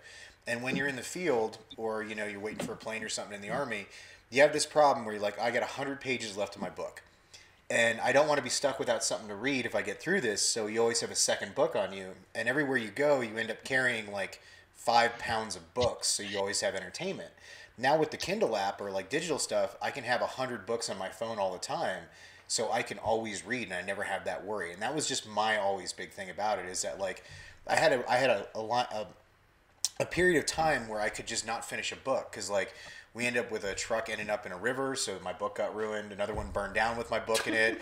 Our hooch got hit by a rocket while we were out on patrol, so there goes my book. You know, like literally for like a month and a half of my first tour, it was like God was just deciding you're not allowed to read, or you're not allowed to know the end of any of these stories. So we just put up a poll during the show here. It's, what kind of media do you prefer, physical or digital? Go ahead and place your votes. If you're watching on your mobile device, down by the comment box, there's a purple circle. Just tap that, vote, and then swipe it back down. I wish I could settle all my arguments this way with just online polls all the time. I know, right? Like every argument, we just do a poll. And then the crowd wins. It's so easy. Okay, I got my recommended books now. Okay. All right, here we go. All right, here we go. Everybody, This is Mad Max recommended reading. this is the official Mullen reading list coming your way. There you go. The first is called The Rise of Superman. Ooh. I think this book came out around 2 years ago. It's called The Rise of Superman, but ultimate peak performance. You know, how to overcome your fears. Really good book. Really good book. I like that. So is that someone? That was the guy who did the ultra marathons, right? That wrote that. He's the guy who did like the 50-mile marathons. Yeah, I've heard really good reviews about that, and so I should probably. The Rise of Superman. Yep. Once again. And the other one is called The Tipping Point. Ooh, what's that about? One thing I like about The Tipping Point is it teaches you how to go with your gut instinct. Right. For instance, a real short story. They talk about this expensive statue that we're looking at, and they wanted some experts to take a look at it before they buy it, because they're putting a lot of money into it. And so these other experts came, it's legit, it's the real McCoy. But this one person comes in there, takes a look at it, and says, it just, something's not right about it. It's too perfect. And make a long story short, she was absolutely right, because it was a fake. Save the people a lot of money. So it's basically a book about overthinking often leads you down the wrong path. Like your first impression is often your best impression. Exactly. Analysis creates paralysis. Ooh, I like that. I'm stealing that one. Remember, analysis creates paralysis. And that's what I used to tell Ranger students. You know, they'd be in a situation. I said, don't overthink it. Go with your gut instinct. I try and tell my Rangers that. I said, go with your gut instinct. You know, don't be scared. Be afraid to make a decision. If you make the decision, you stick by the decision and make the best out of it. That is outstanding advice. And so the third book is Can't Hurt Me by David Coggins. Ooh, what's that awesome about? book. David Coggins, a former SEAL. This guy probably broke every endurance record you can think of. It's a book that take you from, there's no such thing as an excuse. And I love the book, and I can relate to that book. And one thing, going back when I was a Ranger instructor, I tell a Ranger, I said, you know what? The maximum effective range for an excuse is 0 meters. Man. So along that path, what are some doors that have been opened up by by Tacsim that weren't there before, put you in places you didn't think? Because I mean, you've been all over the world, done things that people could only dream about. What are the new experiences that Tacsim has opened you up to? Well, I had a chance to meet David Ayer. Ooh. From a person, yeah. You know David Ayer, the producer? I'm not familiar. He did Training Days, the Denzel Washington. He wrote Director Fury. U-1507, that World War II movie that starred Matthew McConaughey. That and After Watch about the two cops in L.A. Oh. Well, I met him from a person who read Tacsim Magazine. Really? So just connected people and connected people, yeah. And so it went from there. So speaking of films, you have participated in many acting roles, and if our viewers didn't know, Max has his own IMDb profile online. Correct. So I mean, you've done things from Operation Repo to Texas Zombie Wars. What role has been the most memorable for you in your acting career? There's something embarrassing on that page. I'm looking right now. It was a web series by Frank Zetti called Black. Season 1 and season 2, and Black is about. It stars Miguel Vega. He's the lead, and it's about a CIA operative group. And I play like a caseworker in charge of the CIA team that's put together. And I played a part of Agent Duncan. I love that role. Really good role. Nice. It's called Black, the series, web series. And if our viewers haven't figured it out now, Max is a very humble guy. He's very passionate in what he believes in, but he's very humble. But he's done a lot of things. And Max, looking back, I mean, you know, jumping into Grenada, inductee to the Ranger Hall of Fame, and the only Black American to have 1/6 scale action figures created in his likeness.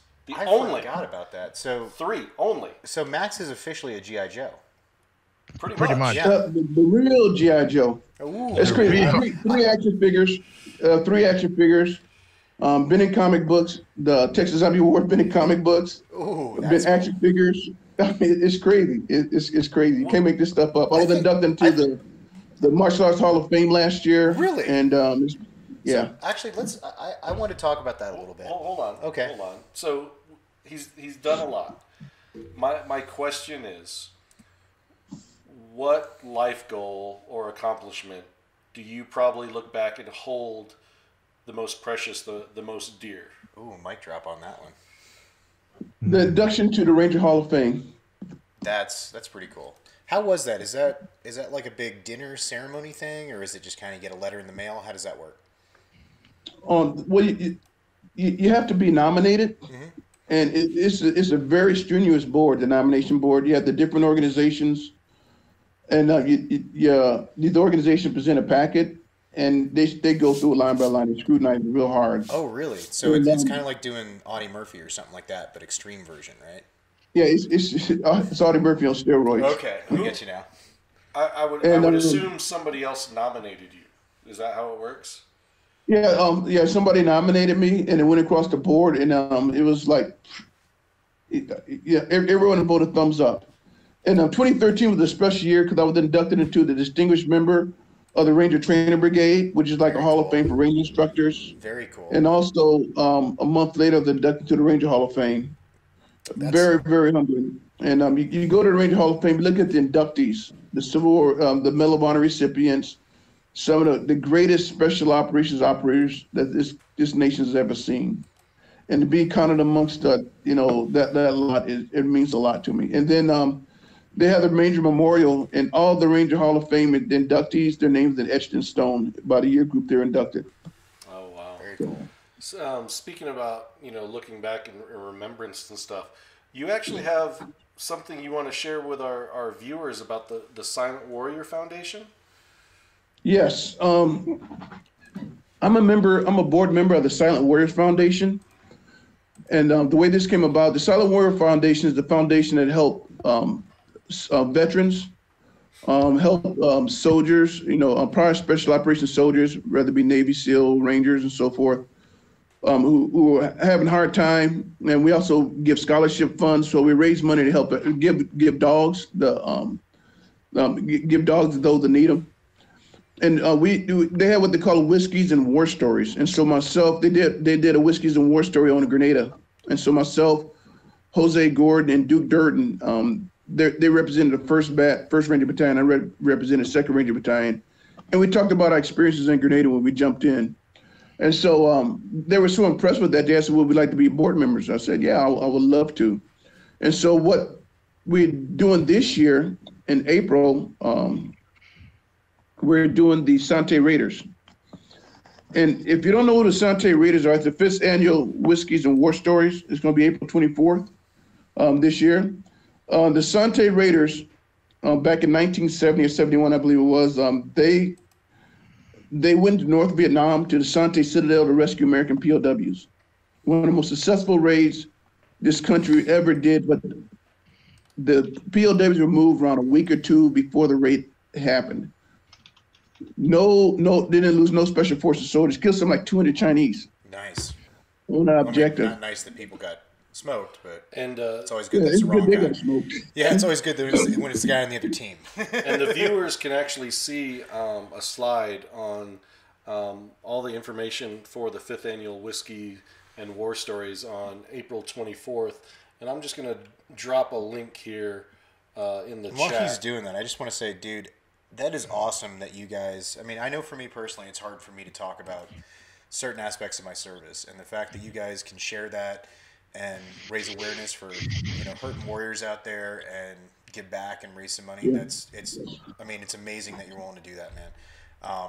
Just incredible amounts of props, whatever word we want to use for it. I mean, it's amazing that you do that, man. What's crazy about the Raiders is this is going to be their second to their last reunion.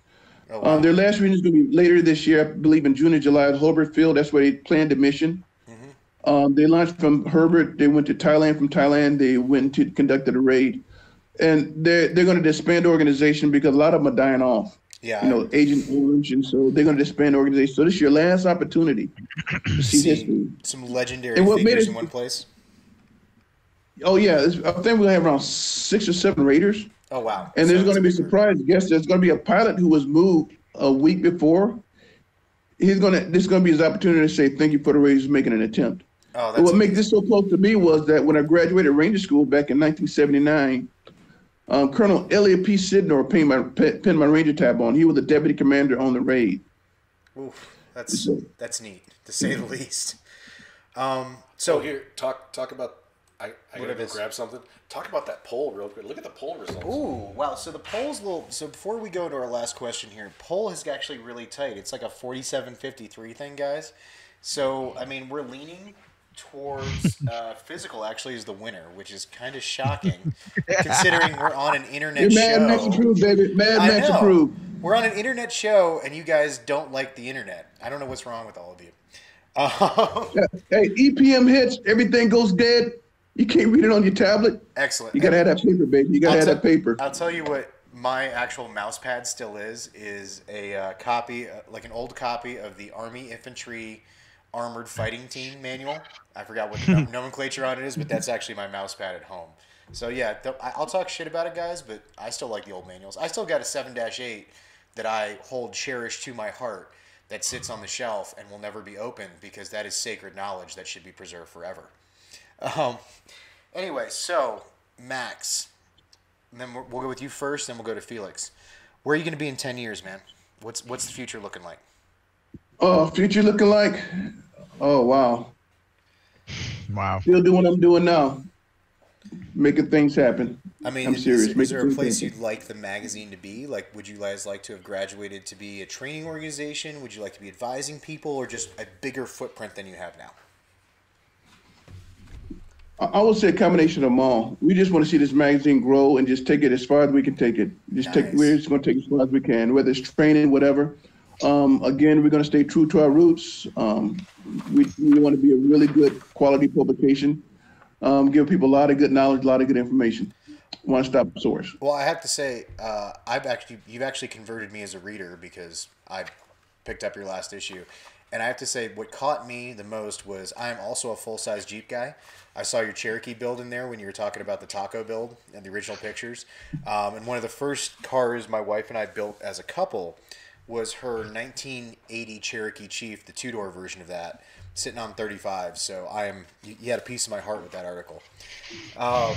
Felix, where do you see yourself in 10 years? Still at the magazine, wandering around? What's your plans? I'll still be around with the magazine 10 years from now. Hopefully, it'll be bigger. We'll have multiple issues out already. Maybe have a salary. Honestly, see, here's the thing. I have a 9-to-5. I'm happy with what I do. I like helping people. A lot of people do work because of a paycheck. I like to see what impact I put on people's life, and then at our period, I can interact with 10, 11 patients. The satisfaction of it is knowing that you made an impact. In my second year of being a scrub tech, I had a patient who was ejected through the front seat. She was a minor, 13-year-old kid. That's hard to see. I spent 11 and a half hours with the chief of neuro sewing nerves back together. And this kid walked in the OR 7 months later and shook my hand and the doctor's hand. That's an awesome feeling, man. That is what I look for. That satisfaction when I put my head on the pillow that I made a change in somebody else's life, not just my pocket. I can make money. I could be with Tacsim for the next 15 years without a paycheck. It wouldn't bother me. I have a paycheck, It doesn't. That's so awesome to hear, man. So actually, final last question for both of you guys. Hold on. I want to share this with Max. I know you can't see it, but these are a couple of books from my collection. I thought you don't read. I do read. No, I do. You claim all the time that you don't read on the show. This book right here, 13 Hours, actually got signed. My copy is signed by Oz. Ooh. Because he lives here in Colorado. Well, so for our viewers, which one is he in the movie? If they need to pick someone out, is that John Krasinski or is that? I don't know the actors. I haven't seen the movie, so I don't know. Okay. Yeah, I'm just guessing. They do movie. 13 Hours. The guy from The Office was in it. Like a couple other guys. John Krasinski. Yeah. He's actually Tom Clancy now. What's the name of the character from Tom Clancy? Ryan. Yeah, he's Jack Ryan. Jack Ryan. Yeah. Jack Ryan. And another one that I hold dear. This one is it's kind of hard to see with all the glare. Lone Survivor, actually signed, by Marcus. I actually had the opportunity to be out at his ranch. He was Marky Mark in that movie, right? That was Marky Mark was playing. Yeah, Mark. Okay. I actually had a chance to be out at his ranch where Babes with Bullets was hosting an event called She Never Quit. Oh, you told me about this. That's and it was really like cool. 40 women that have never shot before. And so I was actually invited to bring a whole bunch of airsoft stuff out to get them familiarized. And then, there was like two guys the whole time. It was like me and the chef, and then Marcus would come out every once in a while. So here's the question: How easy was the transition once you did familiarization with airsoft? Like how real live fire? Oh, they were killing it. Just good to go first couple rounds. They were not fearful at all. It works. All you haters out there, airsoft works. Hey Bob, I got a question for you. Have you met Tonto yet? No, I have not. Every year he's been over at Maxim Defense, and I've never met him. The only thing that I know, and correct me if I'm wrong, but Tonto and Oz don't get along very well. No, do they? They're not buddies? I mean, like Tonto and who? Oz.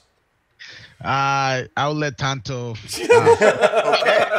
Okay. But then. yes, I met Tonto back in Washington. He came to speak at Bremerton. Max Martini played Oz, according to the chat, by the way. Oh, okay. Yeah, I still don't know who Max Martini is either. Go ahead, Felix. So funny. We met. Max Martini was a SHOT Show this year too. We got to meet him. But yeah, I met Chris Paranto back in Washington, and I had the pleasure to see him speak, and he signed my book and my movie. He's a pretty cool guy, pretty humble guy. If you get the chance next year in SHOT Show, come by the booth, talk to him. Oh yeah, one of the, Benghazi, it's not a great story, but one of the cool things that came out of that, there is another foundation, and it slips my mind, but they're there to support contractors, families for contractors, because for those the Liddell brothers, they were the ones that told us. So for those that don't know, it's contractors. They don't have any benefits. That's just like they're literally throwing a bunch of money. And what happened in Benghazi, some of the guys died, and the wives didn't know how to recover them back to the United States, what to go through. And, an organization bloomed out of that to where they actually help families of fallen contractors. So there's all these great organizations out there, like the Silent Warrior Foundation, that are there to either help veterans that are having a difficult time, or widows that have been left behind because, their spouse has fallen, whether it's military, contracting, law enforcement, and everybody has their favorite. Gets wrapped up in there. Yeah, pick one and support it. Yeah, there's so many. Just pick, because I remember Max, when we were in the military. It's like they would hand out all the and you could pick. Was that the general fund or whatever? Yeah, you could pick your charity and this first start. Well, I mean, at least I know you're an officer and I was enlisted, but from an officer point of view, you probably got a little bit of pressure. But as an enlisted guy, every time that the United Fund or whatever it was came around, they put you in formation, and you get this lecture from the first sergeant how we're going to raise more money than any other company. And you're like, but I didn't get a choice in this. No. And he'd line you all up, and you'd have to walk by and sign off your $5 or $10 a month or something like that. It was like, it's either that or you on first sergeant's detail till the end of time. You know what I mean? Like, but it is. Hello. Yep. Pick an organization that you're passionate about and support it. It could be anything. Just support something that's not self-centered, but more selfless. That's all I can say. Step on yourself. Yeah. And as we come to a close, since we're kind of talking this, if both of you could leave our viewers with some kind of words of wisdom, like, one sentence, what would it be? Who's going first? I'll let Max. All right, for me, go first. It's whoever jumps in first. Remember, failure is absolutely, positively not an option. Never, ever quit. I like that. That's a Ranger answer right there, if I ever heard one. Well, it applies to everything. It does. It's just a hard charging answer. I like that. Yeah. What about you, Felix? I don't know, man. I guess to be with the times, be kind with one another. That's truth, man. Treat others like you want to be treated. Man. If you send out enough love, it'll eventually come back. You know what I mean? And here's where I get called a hippie again. Can I say this real quick in closing? Absolutely. Yeah. Also, we have a YouTube page, Tacsim Media Group YouTube page. We got a lot of reviews on there. Ooh. And we're adding more content from the SHOT Show. So please check it out. Also, our Facebook, stop by our Facebook page, Tacsim Media Group Facebook page. A lot of content on there. Hit a like, leave a comment, and also hit me up on Instagram. Hit me up. I want to see some follows after this. You're never I want to see some follows. You guys can see right in his Chiron, frame. It says @Max_Mullen with 2 N's at the end. And you see Felix @PDWDRKG. Would you say that's 2 N's for no nonsense? Hey, here you go. You like that? You like that? So give those guys a like, a follow, Please, support in what the they're chat doing. right now, if you aren't blowing up emojis, Hearts. thumbs up, hearts. Lots of hearts. This has been my favorite interview so far. I mean, sorry, no offense to the rest of you guys who've been on the show, but this is the one to beat so far. I just want to say thank you so much for sharing your time with us, guys. I get how busy you are. We had to have a fill-in thing at the end there. Thank you so much, Felix, for making that happen. You guys are a pleasure to work with, and I can't wait to see what more stuff comes out from you guys. I have one thing to say for closing. If you guys want to come and play with the Mad Max, see us at Lion Claws in May. March or die. Be company all the way. Did you see that? The gauntlet just got thrown down. You got to pick it up. You ain't shit unless you pick that up right now. The challenge has been made. Oh, look at that chat. That chat is blowing up right now. They are loving you guys. March or die, baby. Let's go. Love to hear it. So thanks again, guys. I know it's getting late for you, Max. Much respect. You've affected us. You've affected a lot of people viewing and watching. You just continue to leave a piece of you with everybody you meet, and that's very respectable. You guys always have a place at my table. Please come see us. Next time you're in Colorado, we will take care of you. Lovely people. Thank you so much. All right. Thank you. We're gonna cut to a quick commercial break to cover events. We're gonna let Max and Felix take off so they can do what they got to do. But hey, you interns, get off your ass. There better be gift baskets in their hands when they leave the studio. Do you hear me? I will fire the lot of you. You've been here for about a month so far. Christmas generosity is fucking over. Remember that. All right, don't go anywhere. We're got a lot of events to cover when we come back right after this quick commercial break. Are we going? So they're on the market. What's going on, guys? It's Nigel with Elite Force. Check out the Valken Debrief.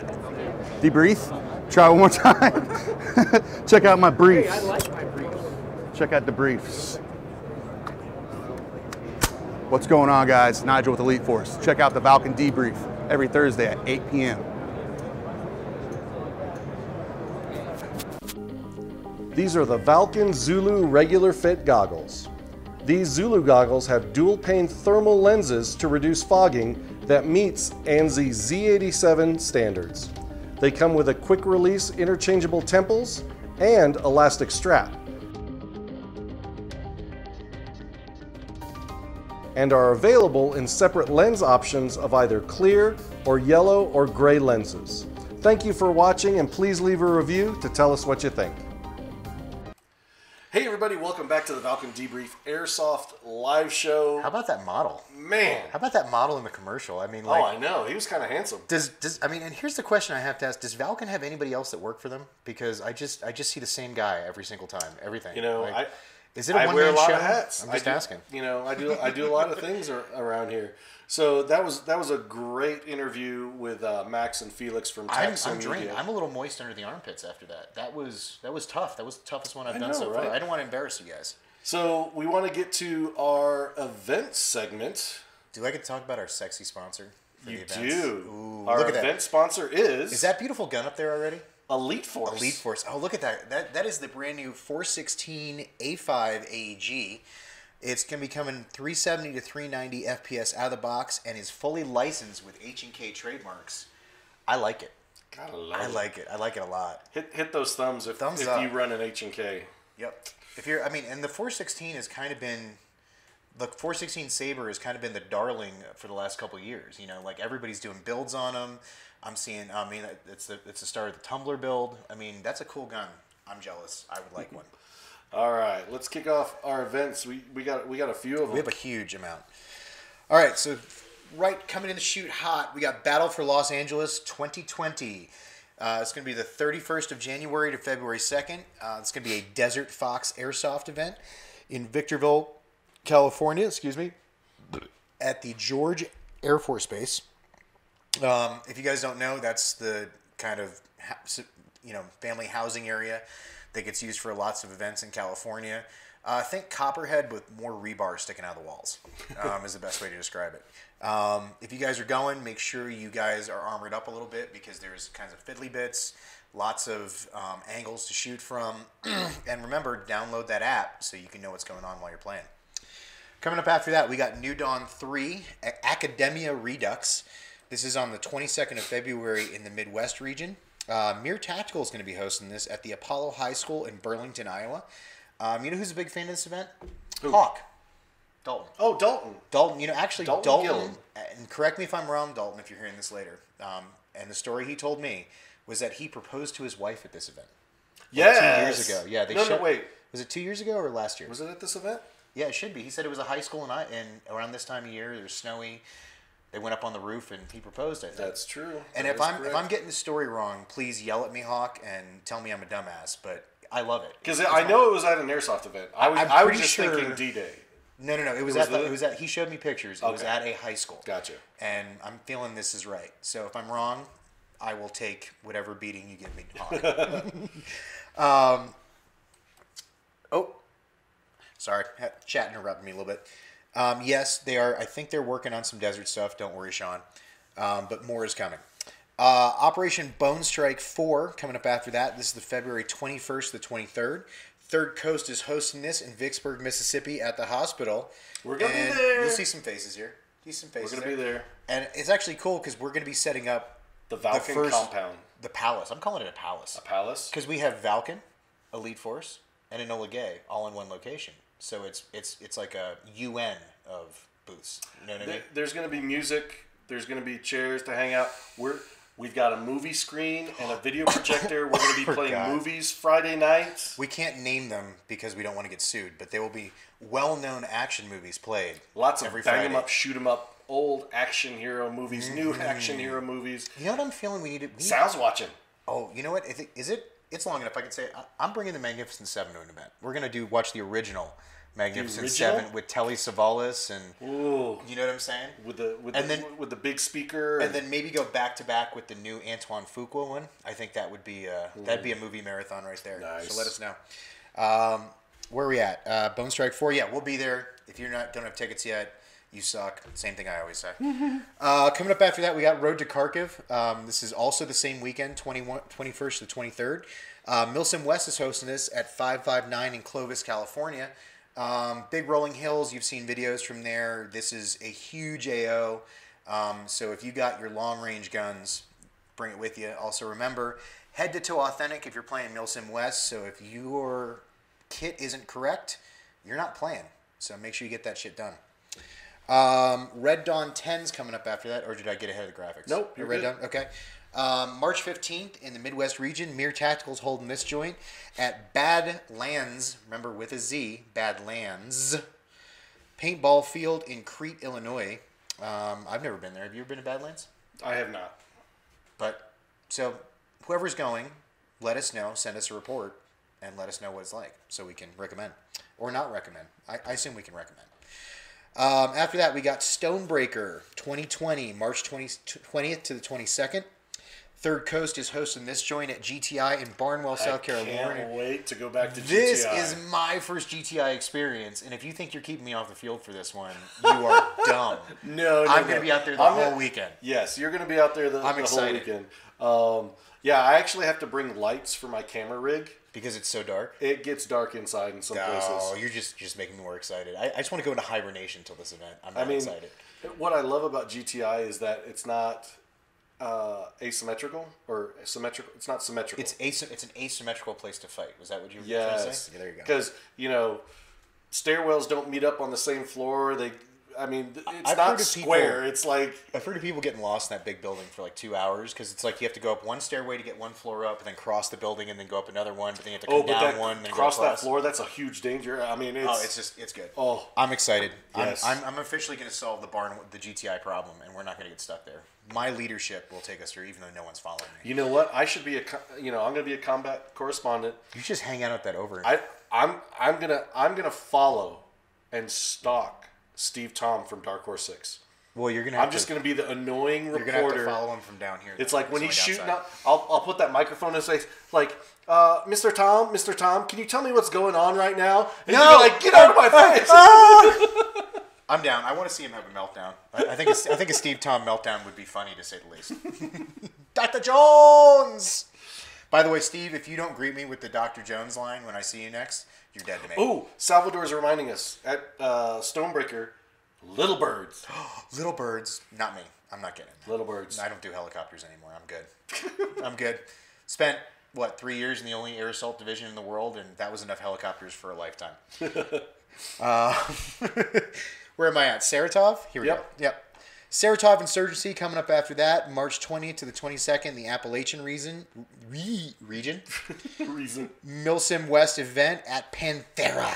I'm going to say it like that from now on. Panthera. Okay. Training Center in Oldfields, West Virginia. None of us know anything about this place. No one's ever been there, apparently, so please let us know. It's the usual Milsim West thing. You got full immersion.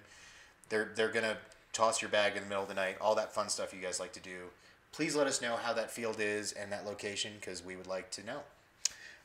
Coming up after that, we got Ace. Before, did I miss something? No. I want to go back. What I screw up? We're going back to Stonebreaker where they have Little Birds. Little Birds. Can you imagine? Because we just came from SHOT Show. Yeah.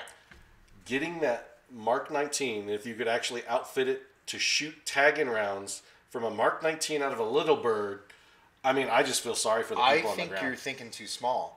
Because if you use tag-in rounds, you have to fire it and let it blow up. But if you just have the moss carts, imagine 50 moss carts so you could just shower as you go. It'd be a rain of BBs coming from the sky. Well, how's that any different than if you had a micro gun in the Little Bird? Because it looks cooler. Everybody has a micro gun. No one has a Mark 19. You know what I'm saying? In a Little Bird. In a Little Bird. That's true. Airsoft is all about aesthetics, if you guys haven't figured that out yet. Otherwise, no one's actually trying to do anything. It's just about looking good. Yeah. Or what about rocket pods? It actually, oh my gosh, Nerf rockets you from the pods on the side. That'd be cool. Sal, if you can make that happen, we're just dropping. He's saying MGL with tagging rounds. Okay, yeah, we like where your head's at, Sal. God, I love where Sal's head's at. You know what I mean? That's great. Oh my god, we're right here, brother. All right, so where are we at? ACS. ACS Airsoft holding their 7-year anniversary, March 28th. They're the host, of course, in West Paducah, Kentucky. I say this every time. I have not been to the field, but ACS is, if you've been around 7 years, they're doing something right. That's a small market. And if you're in town in the springtime, they do a lovely ham festival there as well. Not at the field, in the town. The town is a ham festival, not the field. So I wonder if they do a big event for the ham festival. You have to give everybody free bacon when they come to the field or something like that. Do you think? I have no idea. That'd be a great promotion. Free bacon for the weekend. You get a lot of people. Get a lot of puking though. Coming up after that, Traición en Copán, March 27th to 29th in the southern region. This is a Centralian Milsim event. Oh my gosh, Centurion Milsim. I refuse to pronounce it properly anymore. This is my new thing. I'm just going to make up a new name for it. He's getting waterboarded. It's going to happen. You know what? Why do they call it waterboarding? Because I never get bored. Oh my god. Heyo! But you like that? Dad joke. That was a dad and a vet joke all in one. You like that? Right together. Oh my gosh. they oh jeez. Yeah, this is going to be in Blakely, Georgia. This is a real hot event for Centralian. Centurion. Oh my gosh. It fills up fast. If this is a unique airsoft experience, I can't tell you what it's like. It's all about immersion. No one will tell me anything. It's all about immersion. Okay. So it's you just have to say yes. Just if you're asked to do something, yes and. Just say yes, yes and. Or you're going to make the biggest mistake of your life and miss out on a great experience. Whenever you say that, I just imagine naked dudes for some reason. Like just say yes, just naked guys running across the field for some reason. No, not like that. It always leads to that in airsoft. People take their clothes off at airsoft. That's where everybody goes. Oh my gosh. Coming up after that, we have Operation Castle, 27th and 29th. This is going to be a Lion Claws joint at the prison in Carson City. Three factions. You got criminals, you got cartels, and you got guards. Going to be doing some fun stuff, unique location. John Lou puts on a good show. Yep. Good show. So if you're in the area, or if you're not in the area, don't miss it. Operation Southern Watch is coming up next, the 4th to the 5th of April. This is going to be a Mir tactical event. Wow, Mir's really busy this year, aren't they? That's a lot of events. Well, that's just airsoft. They do paintball. Oh, do they? Wow. They do MagFed as well. They're Woods ball. They're busy.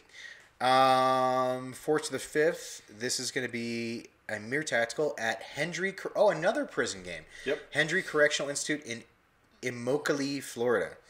I wonder if it's going to be hot by the time they're doing that Florida game in April. Probably not yet. You probably still got a lot of the coast breeze coming in. I'm kind of imagining Cool Hand Luke with airsoft guns. Lots of sweaty dudes, running around in a prison. The last time I played there, it was actually in December, and it was gorgeous. Just perfect day of airsoft? Oh, yeah. The sun was out. I can't compare it to Copperhead 3 because you weren't there, but would you say it's Copperhead 3 level of beautiful day of airsoft? I'm going to say it's better than Copperhead because when I was there, they also had Little Bird. Oh, okay. So Little Bird's just kind of the defining line for you? And they had a lot of vehicles. When I was there for Operation Overwatch from Doomsday Airsoft, they had a lot of vehicles and that Little Bird. And, okay, these Little Bird pilots are freaking crazy. Oh, you don't have to lecture me about that. I used to live next to Sabre. I mean, they bring Napa the Earth to a new level. I got a bone to pick about that because I used to live right next to the airfield on Campbell. And if you guys don't know, the 160th, which is our guest was talking about, those are the guys from, if you've ever seen Black Hawk Down, those are the guys actually flying the helicopters. Great pilots, great at what they do, but they don't train during the day. They train at night and they fly low level all the time. So like right when I was getting ready to go to bed every night, because you had to be up for PT at like 4 o'clock in the morning the next day, I'd have these Little Birds buzzing my house, driving the dogs insane. And so right when I was ready to fall asleep at about 11 o'clock midnight every night, the dogs would lose their shit because, the Little Birds are flying over my house to go train.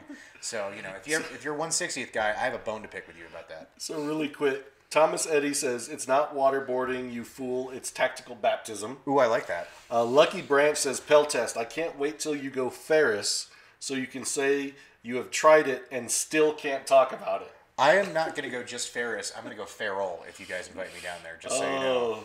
It's just going to be me living off the land. All right, what's next? Where was that? Southern Front 2? All right, AMS Southern Front 2, April 3rd to the 5th. Of course, American Milsim event. This is going to be at D14 in Sanger, Texas. This is the third year I think they're doing this, or is it the second year? Okay, it says Southern Front 2. Their numbering system is weird at AMS. Like, they're at Broken Home 9 and like Reindeer Games 47 or something like that. I know that, but this is the second Southern Front. Okay, so second? Yes. Also keep in mind, Copperhead doesn't have normal numbering either because it goes from 1 to 2.5 to 3. So, just saying. Yeah, so this is the second year they're doing this. I highly recommend AMS local events. It's what we like to call a bridge event. You get a lot of the flavor and flair of a national level Milsim down at a local level, so you have local players getting exposed to a more organized game. I heard wonderful things from people last year about going to this event. It's a great field. It's a great time. D14 is not an easy field to play. Keep in mind, that's the creek, right? Before I said the wrong thing. Keep in mind, if this is your first time ever making it down there, study your maps of the place. Look at Google Earth because that creek makes life very hard. Waterproof socks and gaiters. Mm-hmm. Definitely at D14. Yep. Or just make sure you have boots that drain really easily. My Merrills are actually pretty good at draining. Yeah, that doesn't matter when you step into a 2-foot deep creek and you didn't expect it to be that deep. And now your whole sole is wet? Yep. Okay. Yep, I can see that. Miserable time, especially if it gets cold.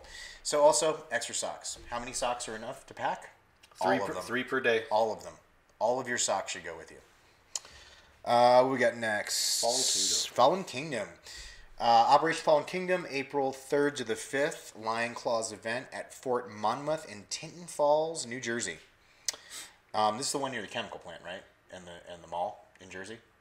Because everything's near a chemical plant in the mall in Jersey. No, this is Fort Monmouth. I was making a base. I was making a Jersey joke. It was a Jersey joke. Okay. Okay, sorry. For all my bridge and tunnel people out there, you'll get the joke. This is like the battalion cantonment area? Oh, yeah, that's right. So this is like a bunch of barracks, some offices.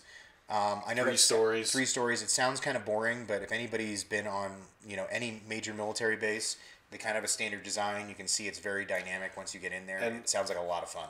And the hallways are not clear.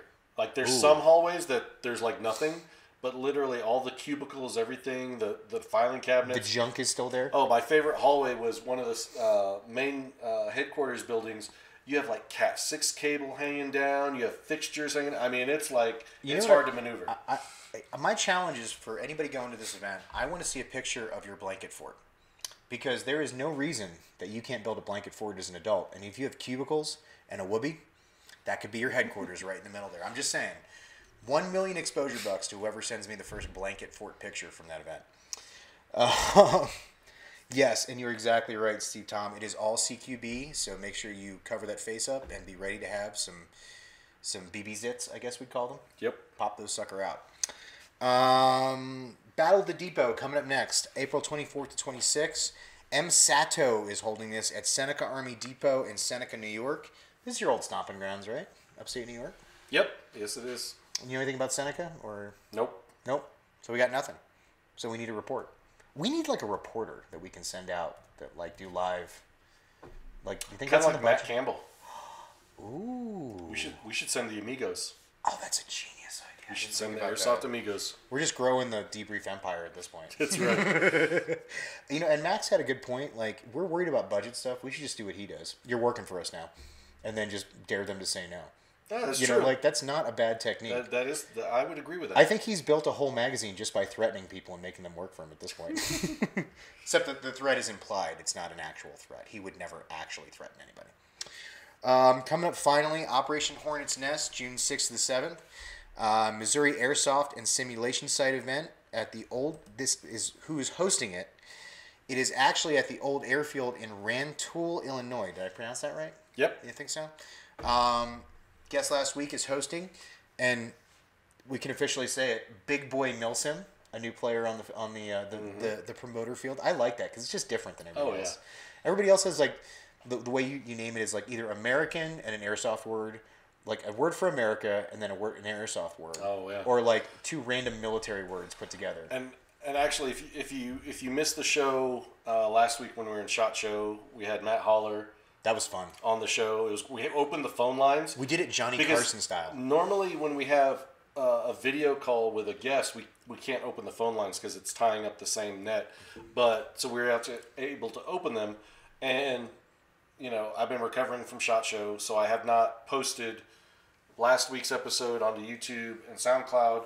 So tomorrow, my goal is to get last week's and tonight's show up on YouTube and SoundCloud tomorrow.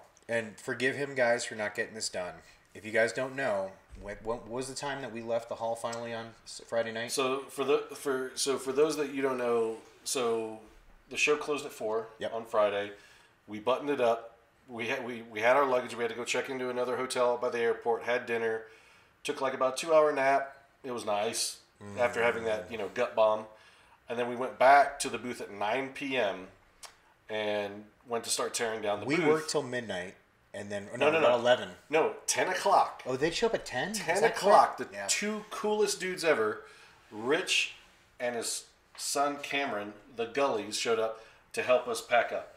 With the four of us, we got done at 3 a.m. Fought 6 pallets worth of stuff. So we didn't get to bed till about 4 o'clock is when we got back to the hotel. We had a 6:30 wake up because we had to be at the airport at I think 8 or something like that for pre-boarding. We left the hotel at 7:30. So our SHOT Show kind of went from the first Saturday straight through to the second Saturday. So please excuse us for being a little worn out. We will be back to our usual routine. You just have to put up with one more of these events from us, which is Iowa. And so Iwa. Did I say it right? IWA Outdoor Classics. So then we'll be back on our usual touring schedule. Everything will be normal. Well, so next month we're going to go to Vicksburg for TCA, then come back. I thought I was going to have to do paint for that. I'm going to fly to Germany for the IWA trade show, which is like the European version of SHOT Show. Be home a week. Then we're going to GTI. In March. And speaking of events, Rich Gully, again, what does he do? He sends me the Facebook link for an event. Now, he sent it to me like 30 minutes before the show, so I couldn't put it on this week. But it'll be next week. If you have an event, send me the Facebook link. Message it to me directly. Message it to the Valken Airsoft Facebook page. But please make it a Facebook event. It just makes it so much easier to share. We want to promote your stuff. I actually talked to a couple field owners when we were at different events at SHOT Show, and I was shocked that people didn't know that they could just throw their stuff up when we promote it. Please spread the word to everybody you know.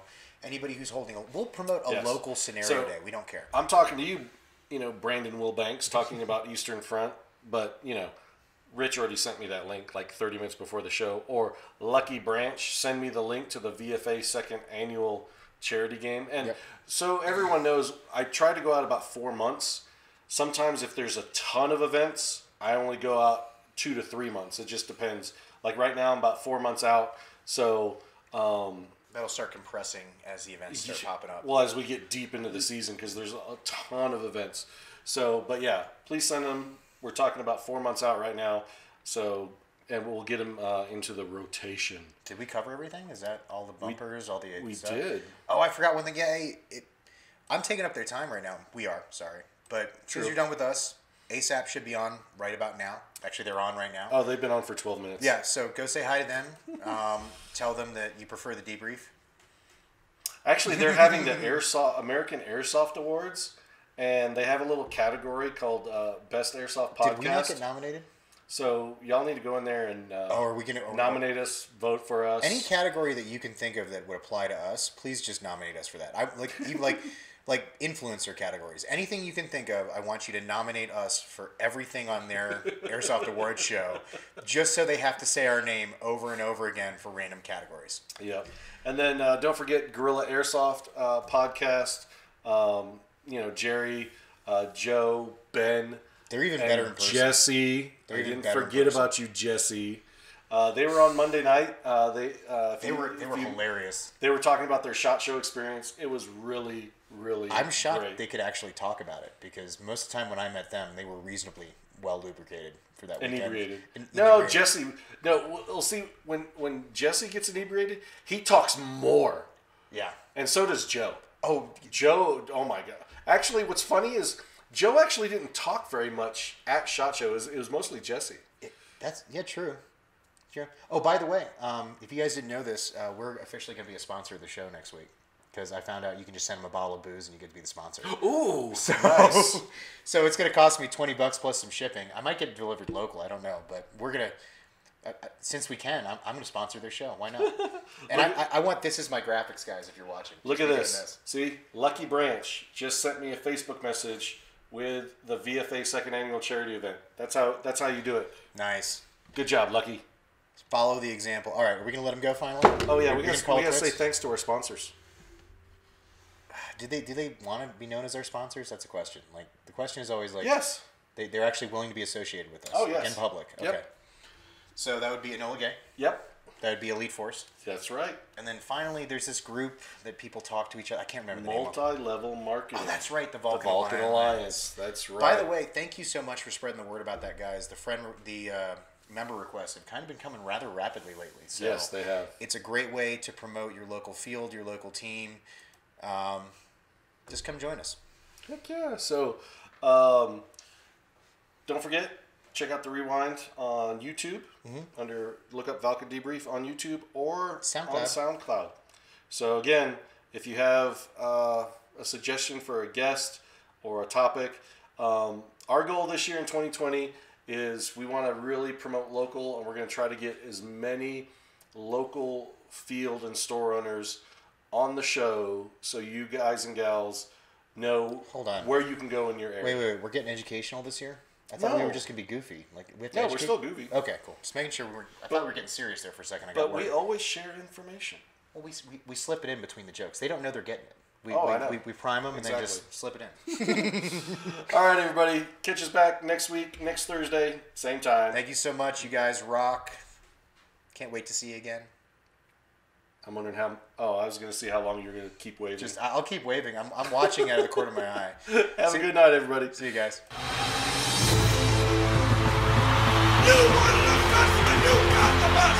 But there's only one guaranteed way you can have peace, and you can have it in the next second. Surrender. I didn't think you had it in you. I'm your huckleberry. We will not go quietly into the night. It is your killer instinct which must be harnessed if you expect to survive in combat. You want answers? I think I'm entitled. You want answers? I want the truth! You can't handle the truth! It's about how hard you can get hit and keep moving forward. They will be met with fire and fury like the world has never seen. Remember this day, man, or it will be yours for all time. What keeps you awake at night? Nothing. I keep other people awake at night.